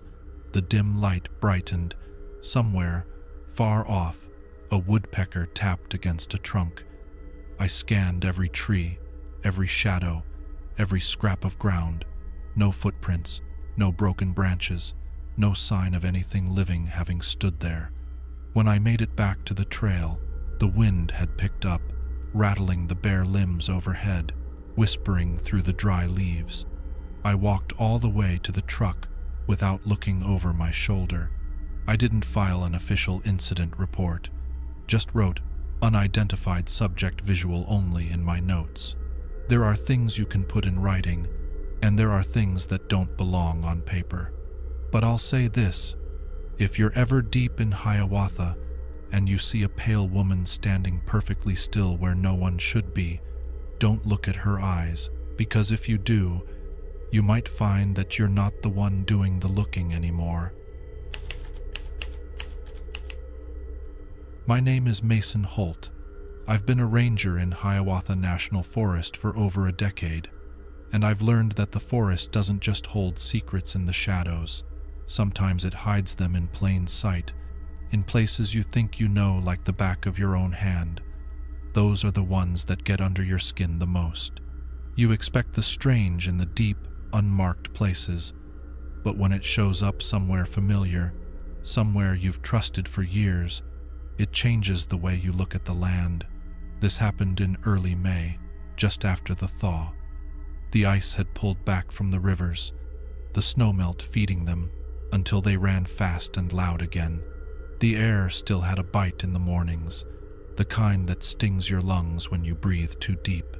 But by afternoon you could smell spring in the mud and pine needles. The last stubborn patches of snow clung to the shaded slopes, shrinking more each day. One of my routine patrol routes runs along the Coldwater River, a narrow, fast-moving stretch that hikers and anglers flock to once the weather turns. I've walked that route more times than I can count, and it's one of those places you hear long before you see it, the constant roar of the water cutting through the trees from a quarter-mile away. It's a kind of landmark sound. You grow used to it, the same way you grow used to the hum of a fridge at home. You only notice it when it stops. And that's exactly what happened that morning. There was nothing. No roar, no rushing, not even the faint gurgle you get from a shallow creek working its way around stones. At first, I thought maybe the wind was pushing the sound away from me. But there was no wind. The air was dead still, heavy in a way that made my ears feel plugged.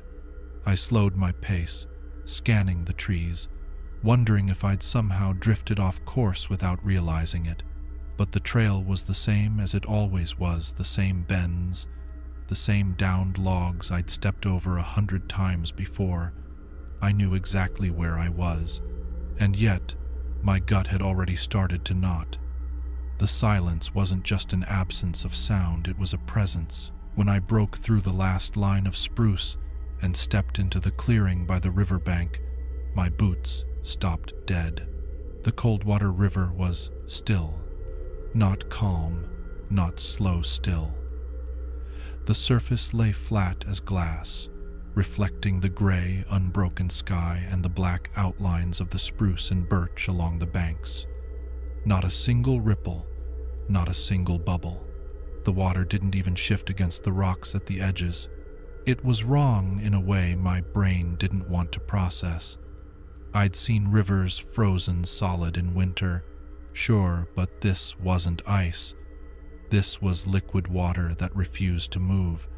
I stepped closer, half expecting to see the cause. A fallen tree, a rock slide, something that had blocked the flow upstream. But the banks were clear, the channel open. It was as if the water itself had decided to stop existing as a river. The air felt heavier here, as if it was pressing down on me. The sensation reminded me of the moments before a thunderstorm breaks, when the world holds its breath. Except the sky above was dull and flat, the kind of gray that swallows distance and makes everything feel closer than it should be. That's when I noticed the smell. Cold water always smells clean, sharp, mineral-rich, the kind of scent that clears your head. But now it carried a faint metallic tang, almost like the inside of a copper pipe, and beneath it something sour and stale. The smell made me think of water that had been trapped for decades, cut off from sunlight and air. It stuck to the back of my throat. I crouched near the bank, my boots sinking slightly into the damp soil. My reflection stared back from the water flat, undistorted, almost too perfect. Then, as I was staring, something moved beneath it. It was slow, like the shadow of a cloud passing over the bottom, except there were no clouds moving above me, and this shape was too defined. Long, rounded at one end, tapering at the other. It slid under the surface, hugging the curve of the bank, dark enough that it swallowed the pale light filtering down through the overcast. I rose to my feet, tracking it as it moved upstream. It never broke the surface, never stirred the water, just drifted along at a pace that matched my own as I walked. Halfway up the bend, it stopped. For a long moment, nothing happened. Then, slowly, it began to rise. The black shape swelled upward until it was just below the surface.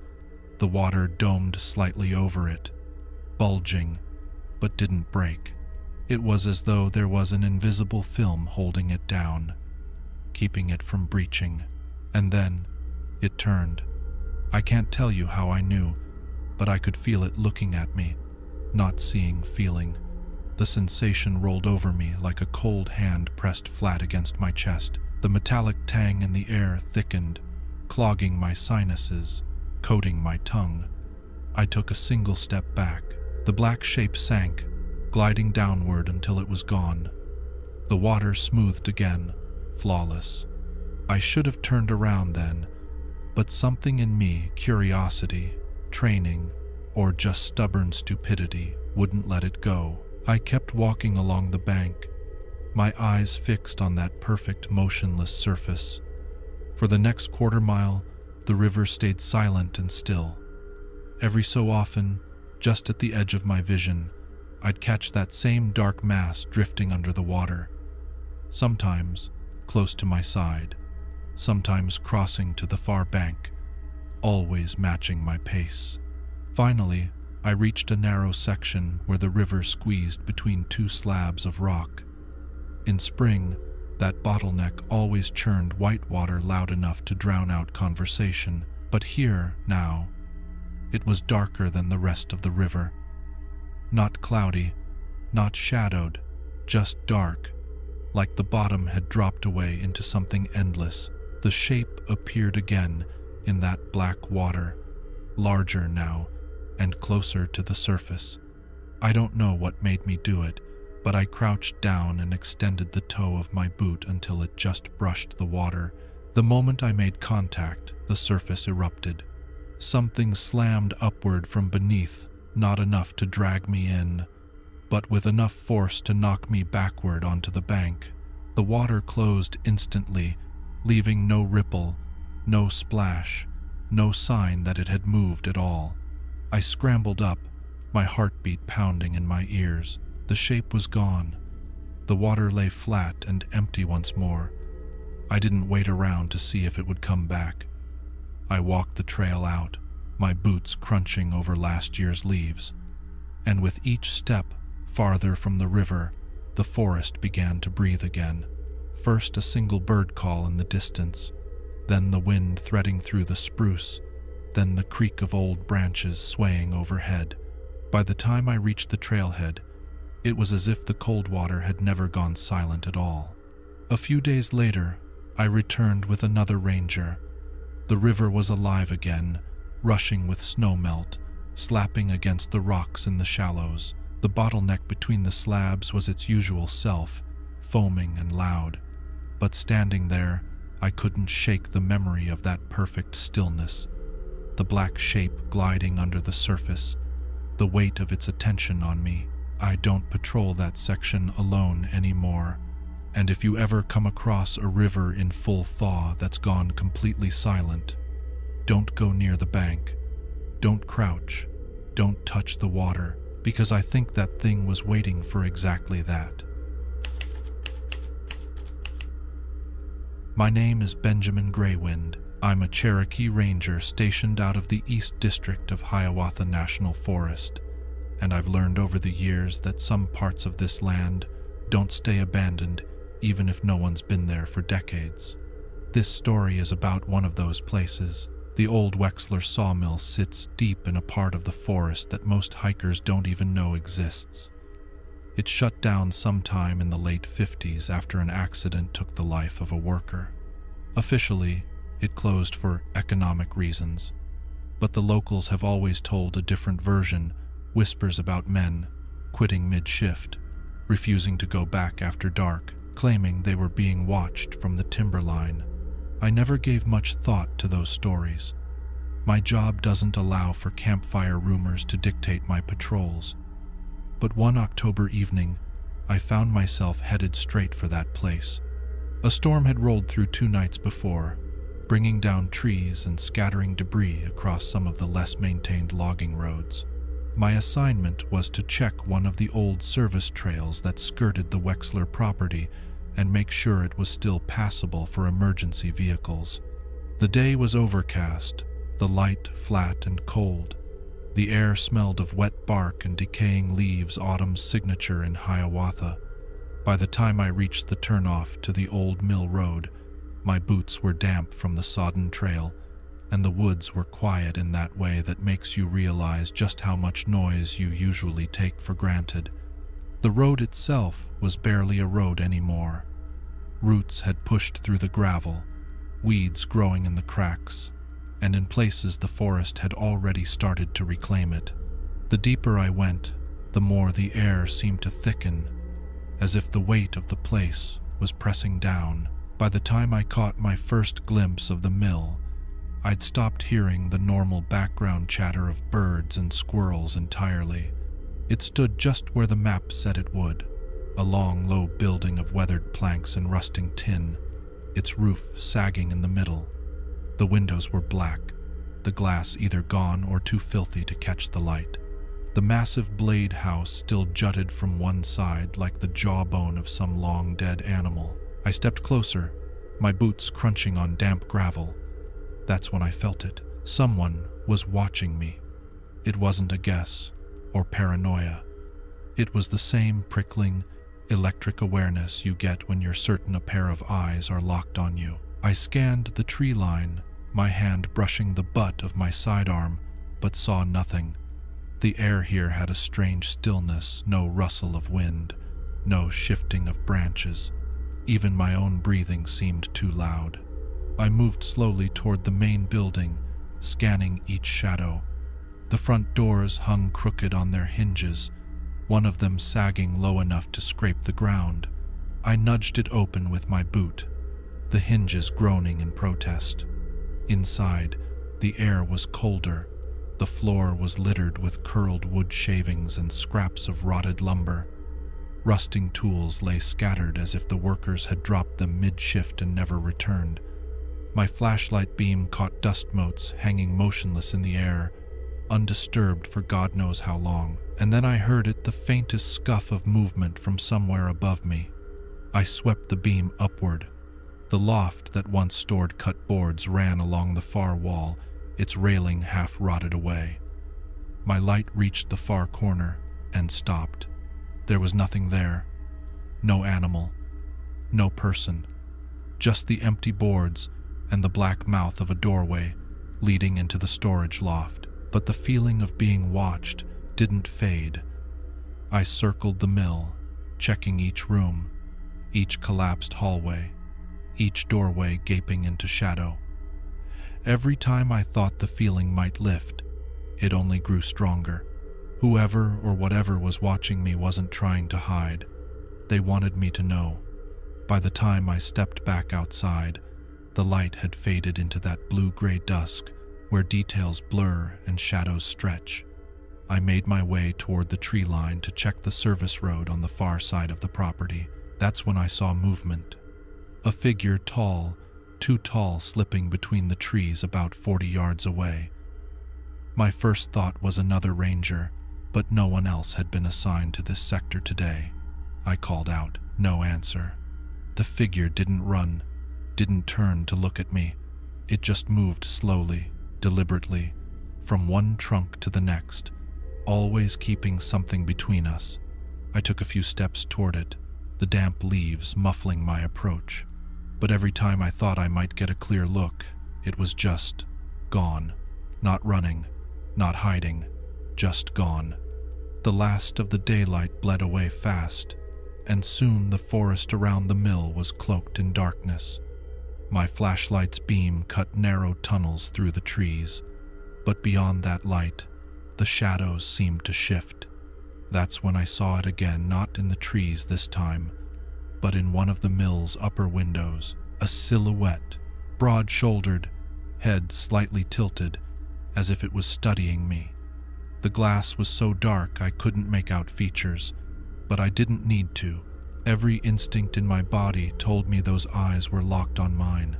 I started toward the building, but before I could get halfway, the silhouette stepped back into the dark and vanished. The air felt heavier now, pressing against my chest.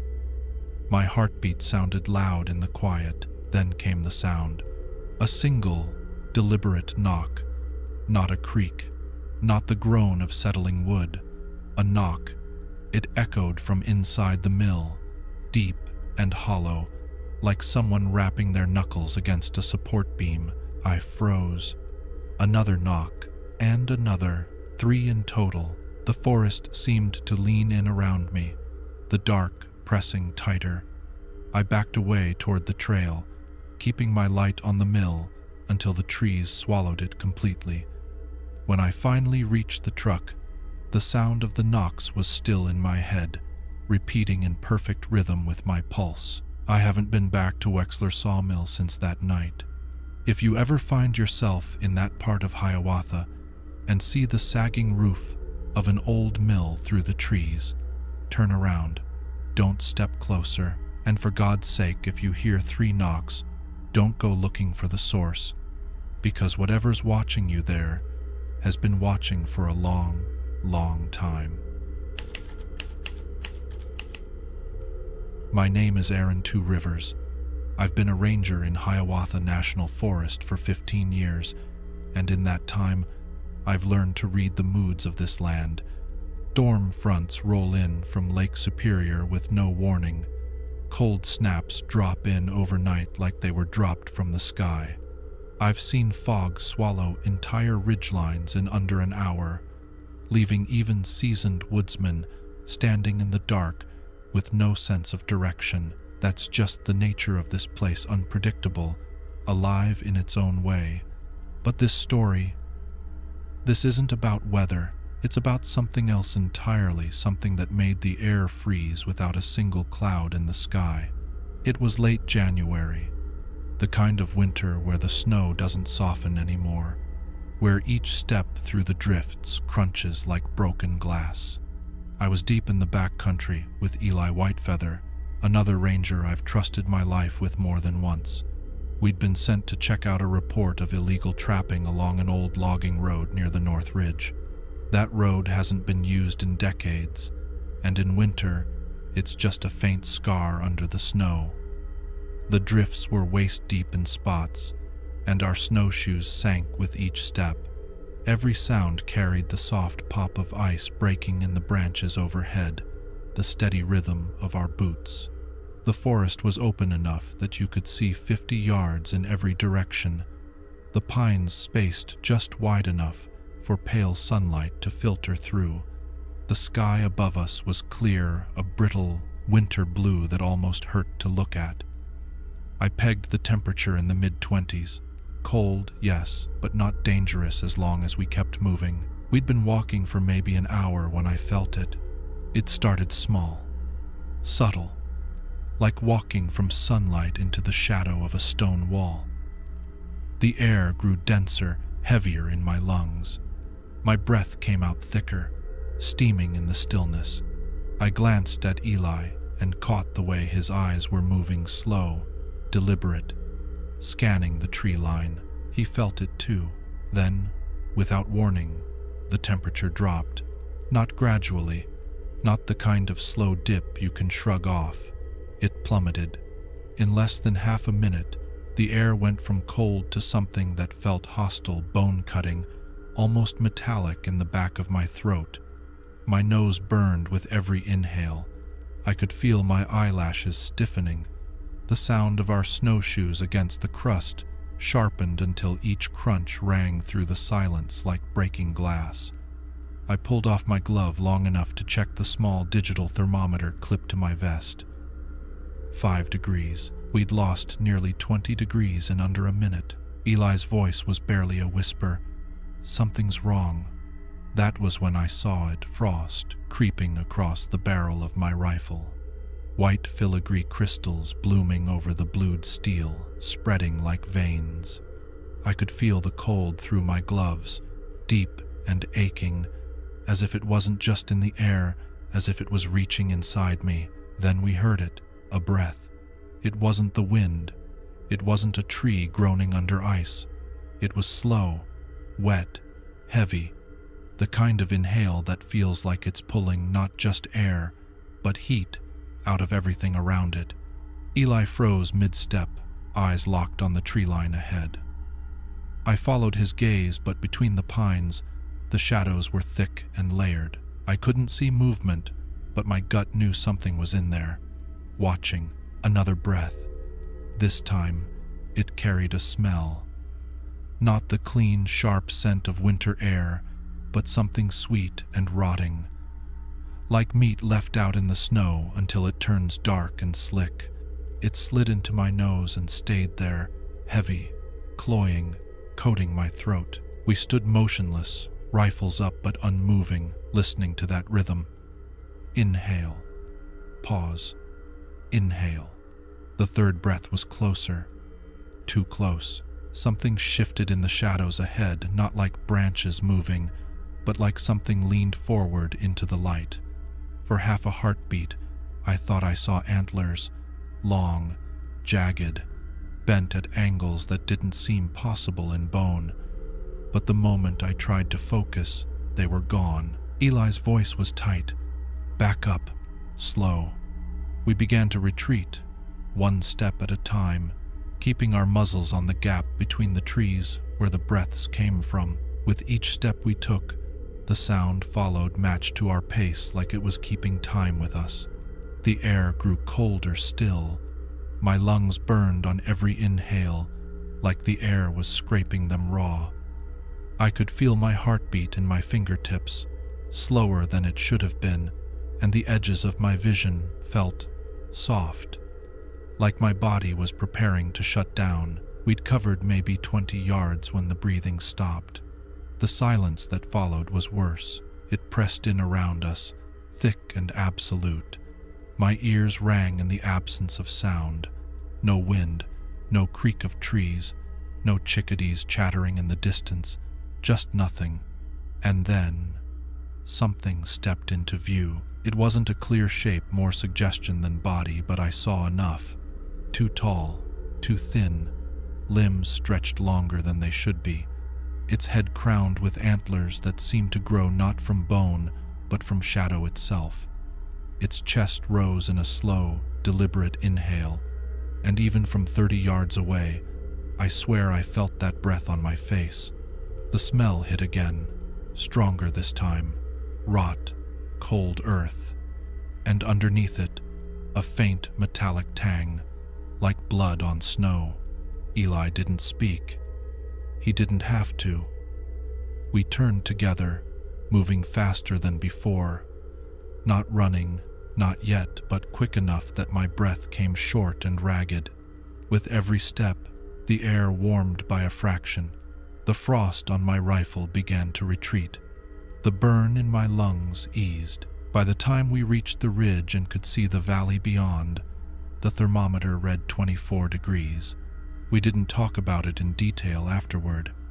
Some things are easier left unspoken, but I haven't set foot in that section of forest since. If you're ever out here and the temperature drops faster than it should, if you see frost form across your gear in seconds, if you hear that slow, wet inhale from somewhere in the trees, leave. Don't wait to see what's making that breath, because if you see it, it's already close enough to touch you. My name is Noah Stonepath. I've been a ranger in Hiawatha National Forest for 12 years, and in that time, I've learned that the ground isn't the only place you need to watch. People think danger comes from what's ahead of them, or from what's stalking behind. They forget to look up. That's a mistake you don't get to make twice. It was early April, and the thaw was only half finished. The snow had pulled back in slow, ragged patches, leaving stretches of black, waterlogged earth and slick mats of rotting leaves. The streams were running high with meltwater, their voices carrying through the woods in a cold, steady rush. The air was wet with the smell of thaw pine, mud, and that sharp mineral tang that only comes when ice has just released its hold. I was out on a solo patrol near the old fire break west of Maple Ridge, a part of the forest most hikers never see. It's too far from the marked trails and too uneven for casual walking. The trees here are ancient old-growth pine and spruce, their trunks thick enough that you could hide your whole body behind one and still be invisible. Even in early spring, the canopy above is heavy enough to choke out full daylight, breaking it into fractured shafts that fall to the forest floor like pale spotlights between broad swathes of shadow. The air was cool but not biting. The only sounds were the crunch of my boots in the thawing earth and the occasional distant crack of ice falling from some hidden perch high above. I was following an unofficial deer path, the kind you learn to recognize after enough years in the field when something made me stop. It was a sound, faint, sharp, like the dry crack of wood splintering. Not the long, bending groan of a tree in the wind. This was cleaner, more abrupt, as if something heavy had gripped and broken a piece of it, and it came from above. I tilted my head back, scanning the canopy. At first, the movement was subtle, a flicker of darkness against the pale sky, the slow sway of a bough that didn't match the wind. But as I watched, I realized the shifting wasn't random. There was a pattern to it. Something was moving between the trees, not across the forest floor, high above it. I moved forward slowly, careful not to crunch too loudly in the half-frozen leaves. My eyes kept flicking upward, tracing the trembling branches far above me. It was too heavy to be a squirrel or a crow, and it didn't move like a porcupine. This was deliberate, controlled. That's when I saw the marks. The first tree bore them about 15 feet up the trunk, 4 parallel gouges, deep enough to sink my fingertips into, each one the width of my finger. They were fresh. The exposed wood beneath the bark was pale, wet, and raw. Beads of sap clung to the edges, glinting faintly in the fractured light. I craned my neck. The marks didn't stop there. They ran all the way up the trunk, past 20 feet, past 30, until they vanished into the dark mass of the upper canopy. I moved to the next tree. Same marks, same spacing, same depth. The bark had been stripped clean in a vertical path where something had hauled itself upward, then another tree, and another. I began to see the pattern, a trail of claw marks moving not across the ground, but along the canopy. Whatever made them wasn't using the forest floor at all. It was traveling over my head. The air felt different now, heavier somehow, as though the trees themselves were holding their breath. A faint rustle moved ahead of me, always just far enough that I couldn't see its source. Then something fell. A chunk of bark the size of my fist dropped from above, striking the wet leaves just in front of me. I crouched, running a gloved hand over it. The gouges were deep, curling into the wood like hooked knives had raked through, and it was warm. I froze. Lifting my eyes slowly, I scanned the branches. For a split second, I saw it. A shadow not just dark, but dense, like the light bent around it. Broad shoulders, long, unnatural limbs. It moved with a four-limbed rhythm, pulling itself forward, hand over hand like a man climbing a rope. Only the rope was the forest canopy itself. It didn't leap between trees. It gripped, pulled, shifted its weight with care. The gouges kept going higher and higher. 20 feet, 30, 40. I thought, with sudden clarity, that if I lost sight of it, it could follow me for miles without my knowing until it decided to drop down. The forest had gone still. Even my own breathing seemed too loud. I took another slow step forward, my boots sinking slightly in the damp earth. My eyes swept the canopy again, but the shadow was gone. Then I heard it, a faint thud not on the ground, but above, as if something heavy had just shifted its weight on a branch. Behind me, I turned slowly. High in the pines, maybe 40 yards back, something clung to the side of a trunk. The light was bad, the distance worse, but I could see its hands too long, too narrow, the fingers tipped with black claws that curled into the bark and sank deep. It didn't move, didn't even seem to breathe. And then, with a slow, unhurried motion, it began to climb again, pulling itself higher into the canopy until the branches swallowed it whole. The silence after that was worse than the sight. I didn't run. Running in this kind of situation gets you followed. Instead, I turned forward and walked, steady, my ears straining for every sound. For the next 100 yards, the claw marks appeared again and again on the trunks around me, each one fresh, each one too high for any normal animal to reach. And then they stopped. I'd reached a section of younger trees, too thin to bear the weight of something that size.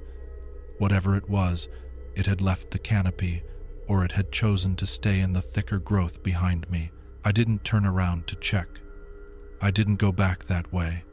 Not that day. Not since. If you're ever deep in Hiawatha and notice claw marks high in the trunks, don't follow them, because whatever made them isn't traveling on the ground. And if it's up there, it's already looking down at you. My name is Jackson Voss. I've been a ranger in Hiawatha National Forest for 19 years, and I've spent most of that time learning to listen. Not the casual kind of listening people do when they're walking a trail or camping for a weekend. I mean the kind where you're trying to understand what the forest is saying. Out here, sound is often your first warning. The forest talks. It creaks and groans in the wind, sighs through the pines, snaps frozen branches under the weight of snow. It has rhythms, the slow tap of a woodpecker echoing through the trees, the sharp chatter of red squirrels, the wing beats of a grouse breaking from the brush like a sudden explosion. If you're here long enough, you start to pick apart each voice. Wolves have a language all their own. A lone wolf's howl has a rising waver toward the end, a subtle shift you can feel as much as hear. A pack's chorus overlaps, swells, and folds in on itself, the individual voices blending until they sound like one living thing. Coyotes, on the other hand, sound scattered, their calls fracture into a kind of high-pitched laughter that always comes from more directions than you expect.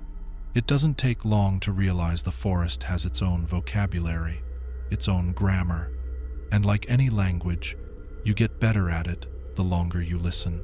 But one winter night, I heard something that didn't belong to that language at all. It was late February, a week after a heavy snowstorm. The moon was high, so bright it turned the snowfields into silver. The air was the kind of clear that carries sound for miles, and cold enough that every exhale puffed out like smoke. Eli Whitefeather was with me that night. We'd been paired up for a patrol in the southern range.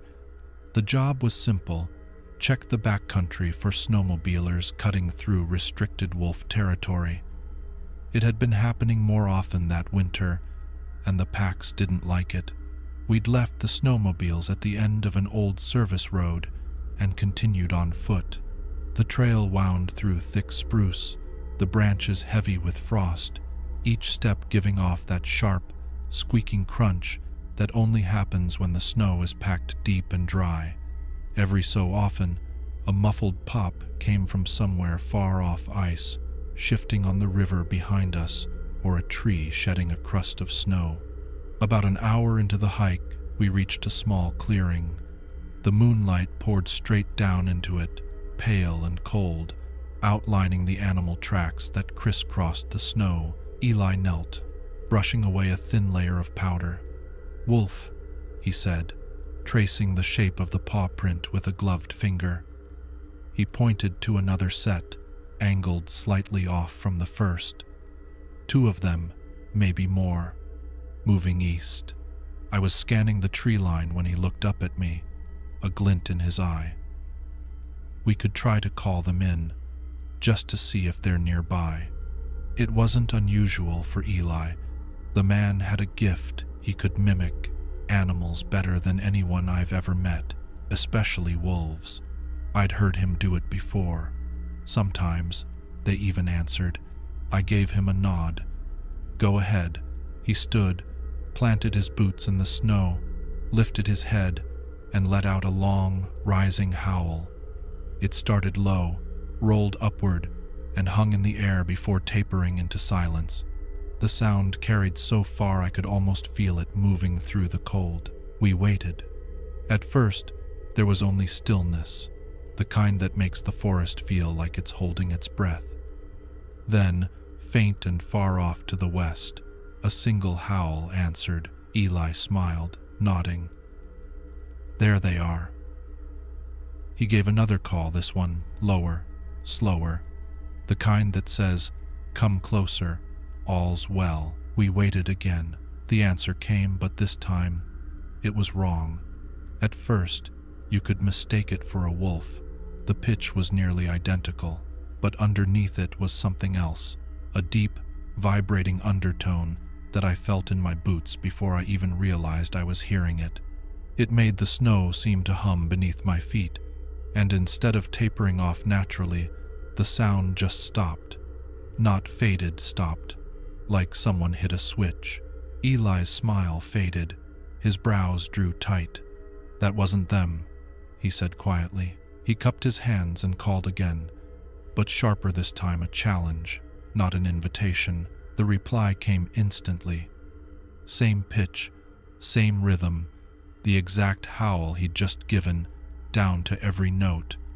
But the undertone was worse now, a low, buzzing growl hidden inside the call, and there was an echo that didn't make sense. It wasn't bouncing from the ridges like normal sound. It felt like it came from everywhere at once. The hair on my arms prickled beneath my coat. My fingers found the stock of my rifle without me thinking about it. "That's not an animal," I said. Eli didn't argue. We didn't get a chance to call again. The third time, it didn't wait for us. It howled long and flawless, but halfway through, the sound cracked, dropping into a rattling groan like something choking back water. The pitch swung back up again, finishing the howl as if nothing had happened. Then came silence. The clearing felt bigger somehow, like all the trees had backed away. My gut twisted with the thought that maybe whatever was making that sound wasn't trying to answer us at all. Maybe it was closing in. Eli took a single slow step back. "We leave now." We turned toward the trail and began moving, not running, but with the kind of steady, deliberate pace you use when you know you're being watched. Twice I thought I heard the faint shift of snow just inside the tree line. Not branches dropping snow. Footfalls. Halfway to the service road, it called again, closer. This time the undertone hit me so hard I felt it in my teeth. The air in my lungs seemed to vibrate, and it didn't come from ahead or behind. It came from above. I looked up, scanning the canopy. The black branches wove together against the stars. No shape, no movement. Just that crushing stillness settling over us again. We didn't say a word until we reached the snowmobiles. Even then, we didn't start them right away, just stood there, scanning the darkness. No fourth call came. The next morning, we went back in daylight. The wolf tracks were still there, stopping 20 yards from where we'd stood, but in the spot where that last call had come from, nothing. No tracks, no disturbed snow, no broken branches overhead. I've heard plenty of things out here I can't explain, but this one, if you ever call into the woods and get an answer that's too perfect, don't call again, because it might not be answering you. It might just be learning how to sound like you. My name is Thomas Ironhand. I've been a ranger in Hiawatha National Forest for over 20 years, and if there's one thing I've learned, it's that the forest never truly forgets. Trails get overgrown, rivers change their course, storms reshape entire ridges, but the land keeps its memory. Sometimes that memory stays buried. Sometimes it doesn't. It was early September, 2 days after the worst storm I'd seen in years. The kind of storm that rolls in black as coal, with thunder that rattles your ribs and lightning so close you can smell the ozone in the air. It had torn through the southern sector, bringing down pines that had stood for a century, ripping open the earth where the roots tore free. Even after the wind died, the ground was saturated from days of rain, and some places were still too dangerous to cross. My patrol that morning took me down an old service track leading toward Pine Hollow, a low valley we rarely entered. The forest there grows dense, the canopy so thick that even in daylight it feels dim.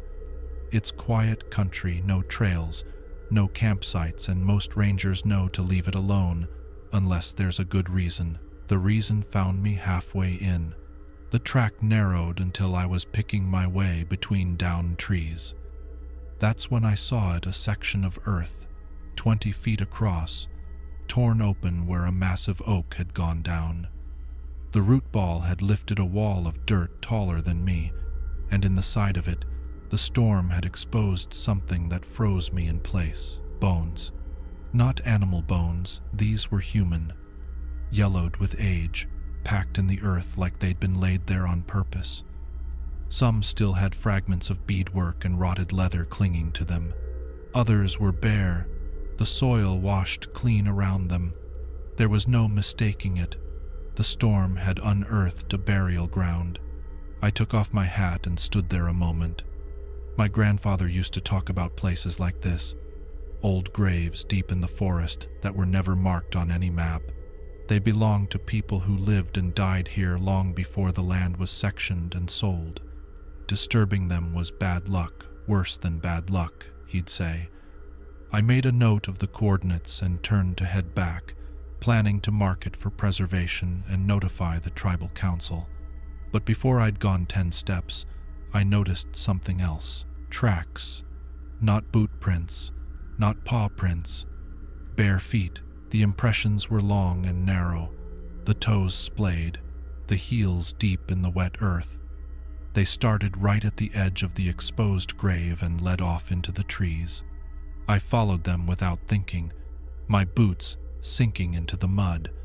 The prints were fresh, so fresh that water hadn't yet pooled in them from the morning dew. They moved in a weaving path through the undergrowth, avoiding fallen branches but never hesitating at streams or rocks. The deeper I went, the quieter it got. Birds that had been calling when I arrived were silent now. Even the breeze had gone still. The air felt heavier, carrying that damp, loamy scent of disturbed soil. After a few hundred yards, the tracks climbed a small rise. At the top, I saw something that made my stomach tighten. Another grave, this one still covered.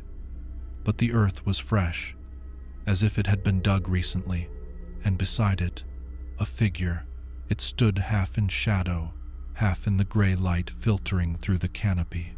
Tall, thin, shoulders stooped forward. Its hair hung in long, wet strands, and its skin was the pale brown of old parchment. It was wearing something, or what was left of something that might once have been leather, but was now little more than strips hanging from its frame. I couldn't see its eyes clearly from where I stood, but I knew it was looking at me. It didn't move at first. Then, slowly, it stepped away from the grave and began walking down the path, not toward me, but along a line I knew from the old maps. That path led straight back toward Pine Hollow, and then deeper into the forest, where the oldest trees stood. I followed at a distance, every instinct screaming at me to turn back. My boots made almost no sound in the wet ground, but even so, the figure seemed to know I was there.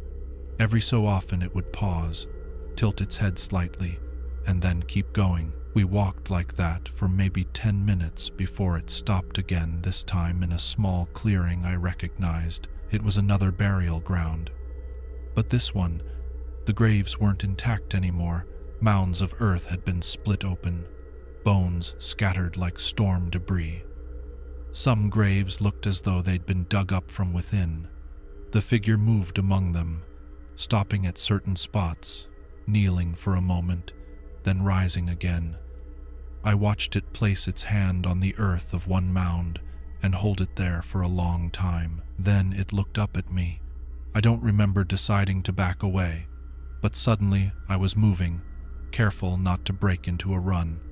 I didn't look over my shoulder until I reached the ridge, and when I did, the clearing was empty. I made it back to the service track without seeing it again, but the feeling that I was being followed stayed with me until I reached my truck. That night, I couldn't sleep. Around 2 a.m., I heard footsteps outside my cabin, slow, deliberate, moving past my window toward the tree line. I didn't look. Some things you don't invite in by acknowledging. In the morning, I found prints in the soft dirt outside. Bare feet, same shape, same size. I haven't been back to Pine Hollow since. The council blessed the exposed grave, but I never told them about the second site. Some places aren't meant to be found twice. If you ever come across bones in the forest after a storm, don't follow the tracks that lead away. Whatever's walking away from that grave isn't leaving the forest, it's just looking for the next one to open. My name is Rhett Clearwater, and I've been a ranger in Hiawatha National Forest for 17 years. In that time, I've seen things I'll never be able to explain, things that make you question the line between the living and the dead, between what belongs to the earth and what slips through from somewhere else. But nothing, and I mean nothing, has ever unsettled me the way Eli Whitefeather's disappearance did. Eli wasn't just another ranger. He was the kind of man you could follow into the worst weather, in the darkest parts of the backcountry, and still feel like you had the upper hand. He could read the ground like a book, not just telling you what had passed through, but when, how it moved, and why it was there. He knew the weight of tracks, the depth of snow compression, the way broken twigs leaned to show direction, and he moved through the forest with this uncanny silence, like the trees knew him and the animals trusted him enough not to flee. He was my friend too. We'd worked together for over a decade. I'd always pictured us ending our service years the same way: a quiet last patrol, a handshake at the station, maybe a beer at the local bar. But that plan died the week he walked in, poured himself a cup of burnt coffee from the station pot, and told me he was putting in his notice. "This place gave me a lot," he said, staring into the steam curling up from his mug. "But it's taken a lot too. I think it's time." I wanted to ask what he meant by that, but I already knew. You can't spend years here without losing something. His last shift fell on a gray November day, the kind where the rain comes through in the night, leaves the air heavy and metallic, and the ground slick with half-rotted leaves. The sky was a solid slab of dull steel, low enough to make you feel like the forest ceiling had dropped a few feet. Eli signed out his usual gear: radio, GPS, and that small audio recorder he carried for field notes. He mentioned he was heading into the eastern sector, a part of the forest I avoided unless I had a damn good reason. I remember standing in the doorway, watching him check his rifle, his pack, his compass. He looked calm, almost light, like a man walking into something he'd already made peace with. But there was something in his eyes I'd only seen a handful of times: a quiet, measuring focus. The same look he'd had the night we'd stumbled across tracks that didn't match any animal in North America. The same look he'd had when we'd found an abandoned campsite with the fire still warm, but no footprints leading away. By late afternoon, I realized I hadn't heard from him since his morning check-in. I called his handle over the radio. Nothing. Tried again. Still nothing. I wasn't on shift anymore, but I grabbed my gear and headed out. About a mile into the sector, I found his ATV, parked just off the service track. The keys were still in the ignition. The seat was wet with drizzle, which meant it had been sitting there for hours. His boot tracks led away from the vehicle, deeper into the trees. The ground was soft enough that I could follow them easily at first. They were steady, purposeful, the stride of a man who knew exactly where he was going. Half a mile in, I found the recorder. It was lying in the middle of the trail, still running. I knelt down, thumbed the playback button, and listened. The first minute was routine, Eli describing the trail conditions, noting a few wind-felled trees, signs of deer migration. Then there was a pause. When he spoke again, his voice was lower, tighter. "If anyone finds this," he said, "turn around. Leave. Don't come looking for me. There's something out here that's been walking parallel to me since I left the ATV. I haven't seen it yet, but I can feel it. It's not an animal." There was another pause, and in the background, I could hear him breathing faster. Then faint, but clear, the sound of something moving through wet leaves. Heavy, slow. "It's staying just far enough back that I can't get eyes on it," Eli continued. "I tried doubling back on my own trail, but the tracks don't match. There's more weight in them now, more shape." A long silence followed, just his boots crunching leaves and the slow drip of water from the canopy. Then his voice again, sharper now. Wind just stopped, dead quiet. Temperature dropped. My breath's fogging heavy now. "I think I know what this is." The next sound made my skin crawl, a low, steady noise in the distance. Not quite a growl, not quite a breath, but something in between. It grew louder, then it stopped. "If anyone's listening to this," Eli said, and his voice was shaking now, "don't come here, don't patrol this sector alone, and whatever you do, never follow." The recording cut off. I stood there in the trail, the recorder cold in my hand, the silence pressing in until it felt almost physical. I called his name, once, twice. The sound didn't carry. It was like the trees absorbed it before it could get more than a few feet away.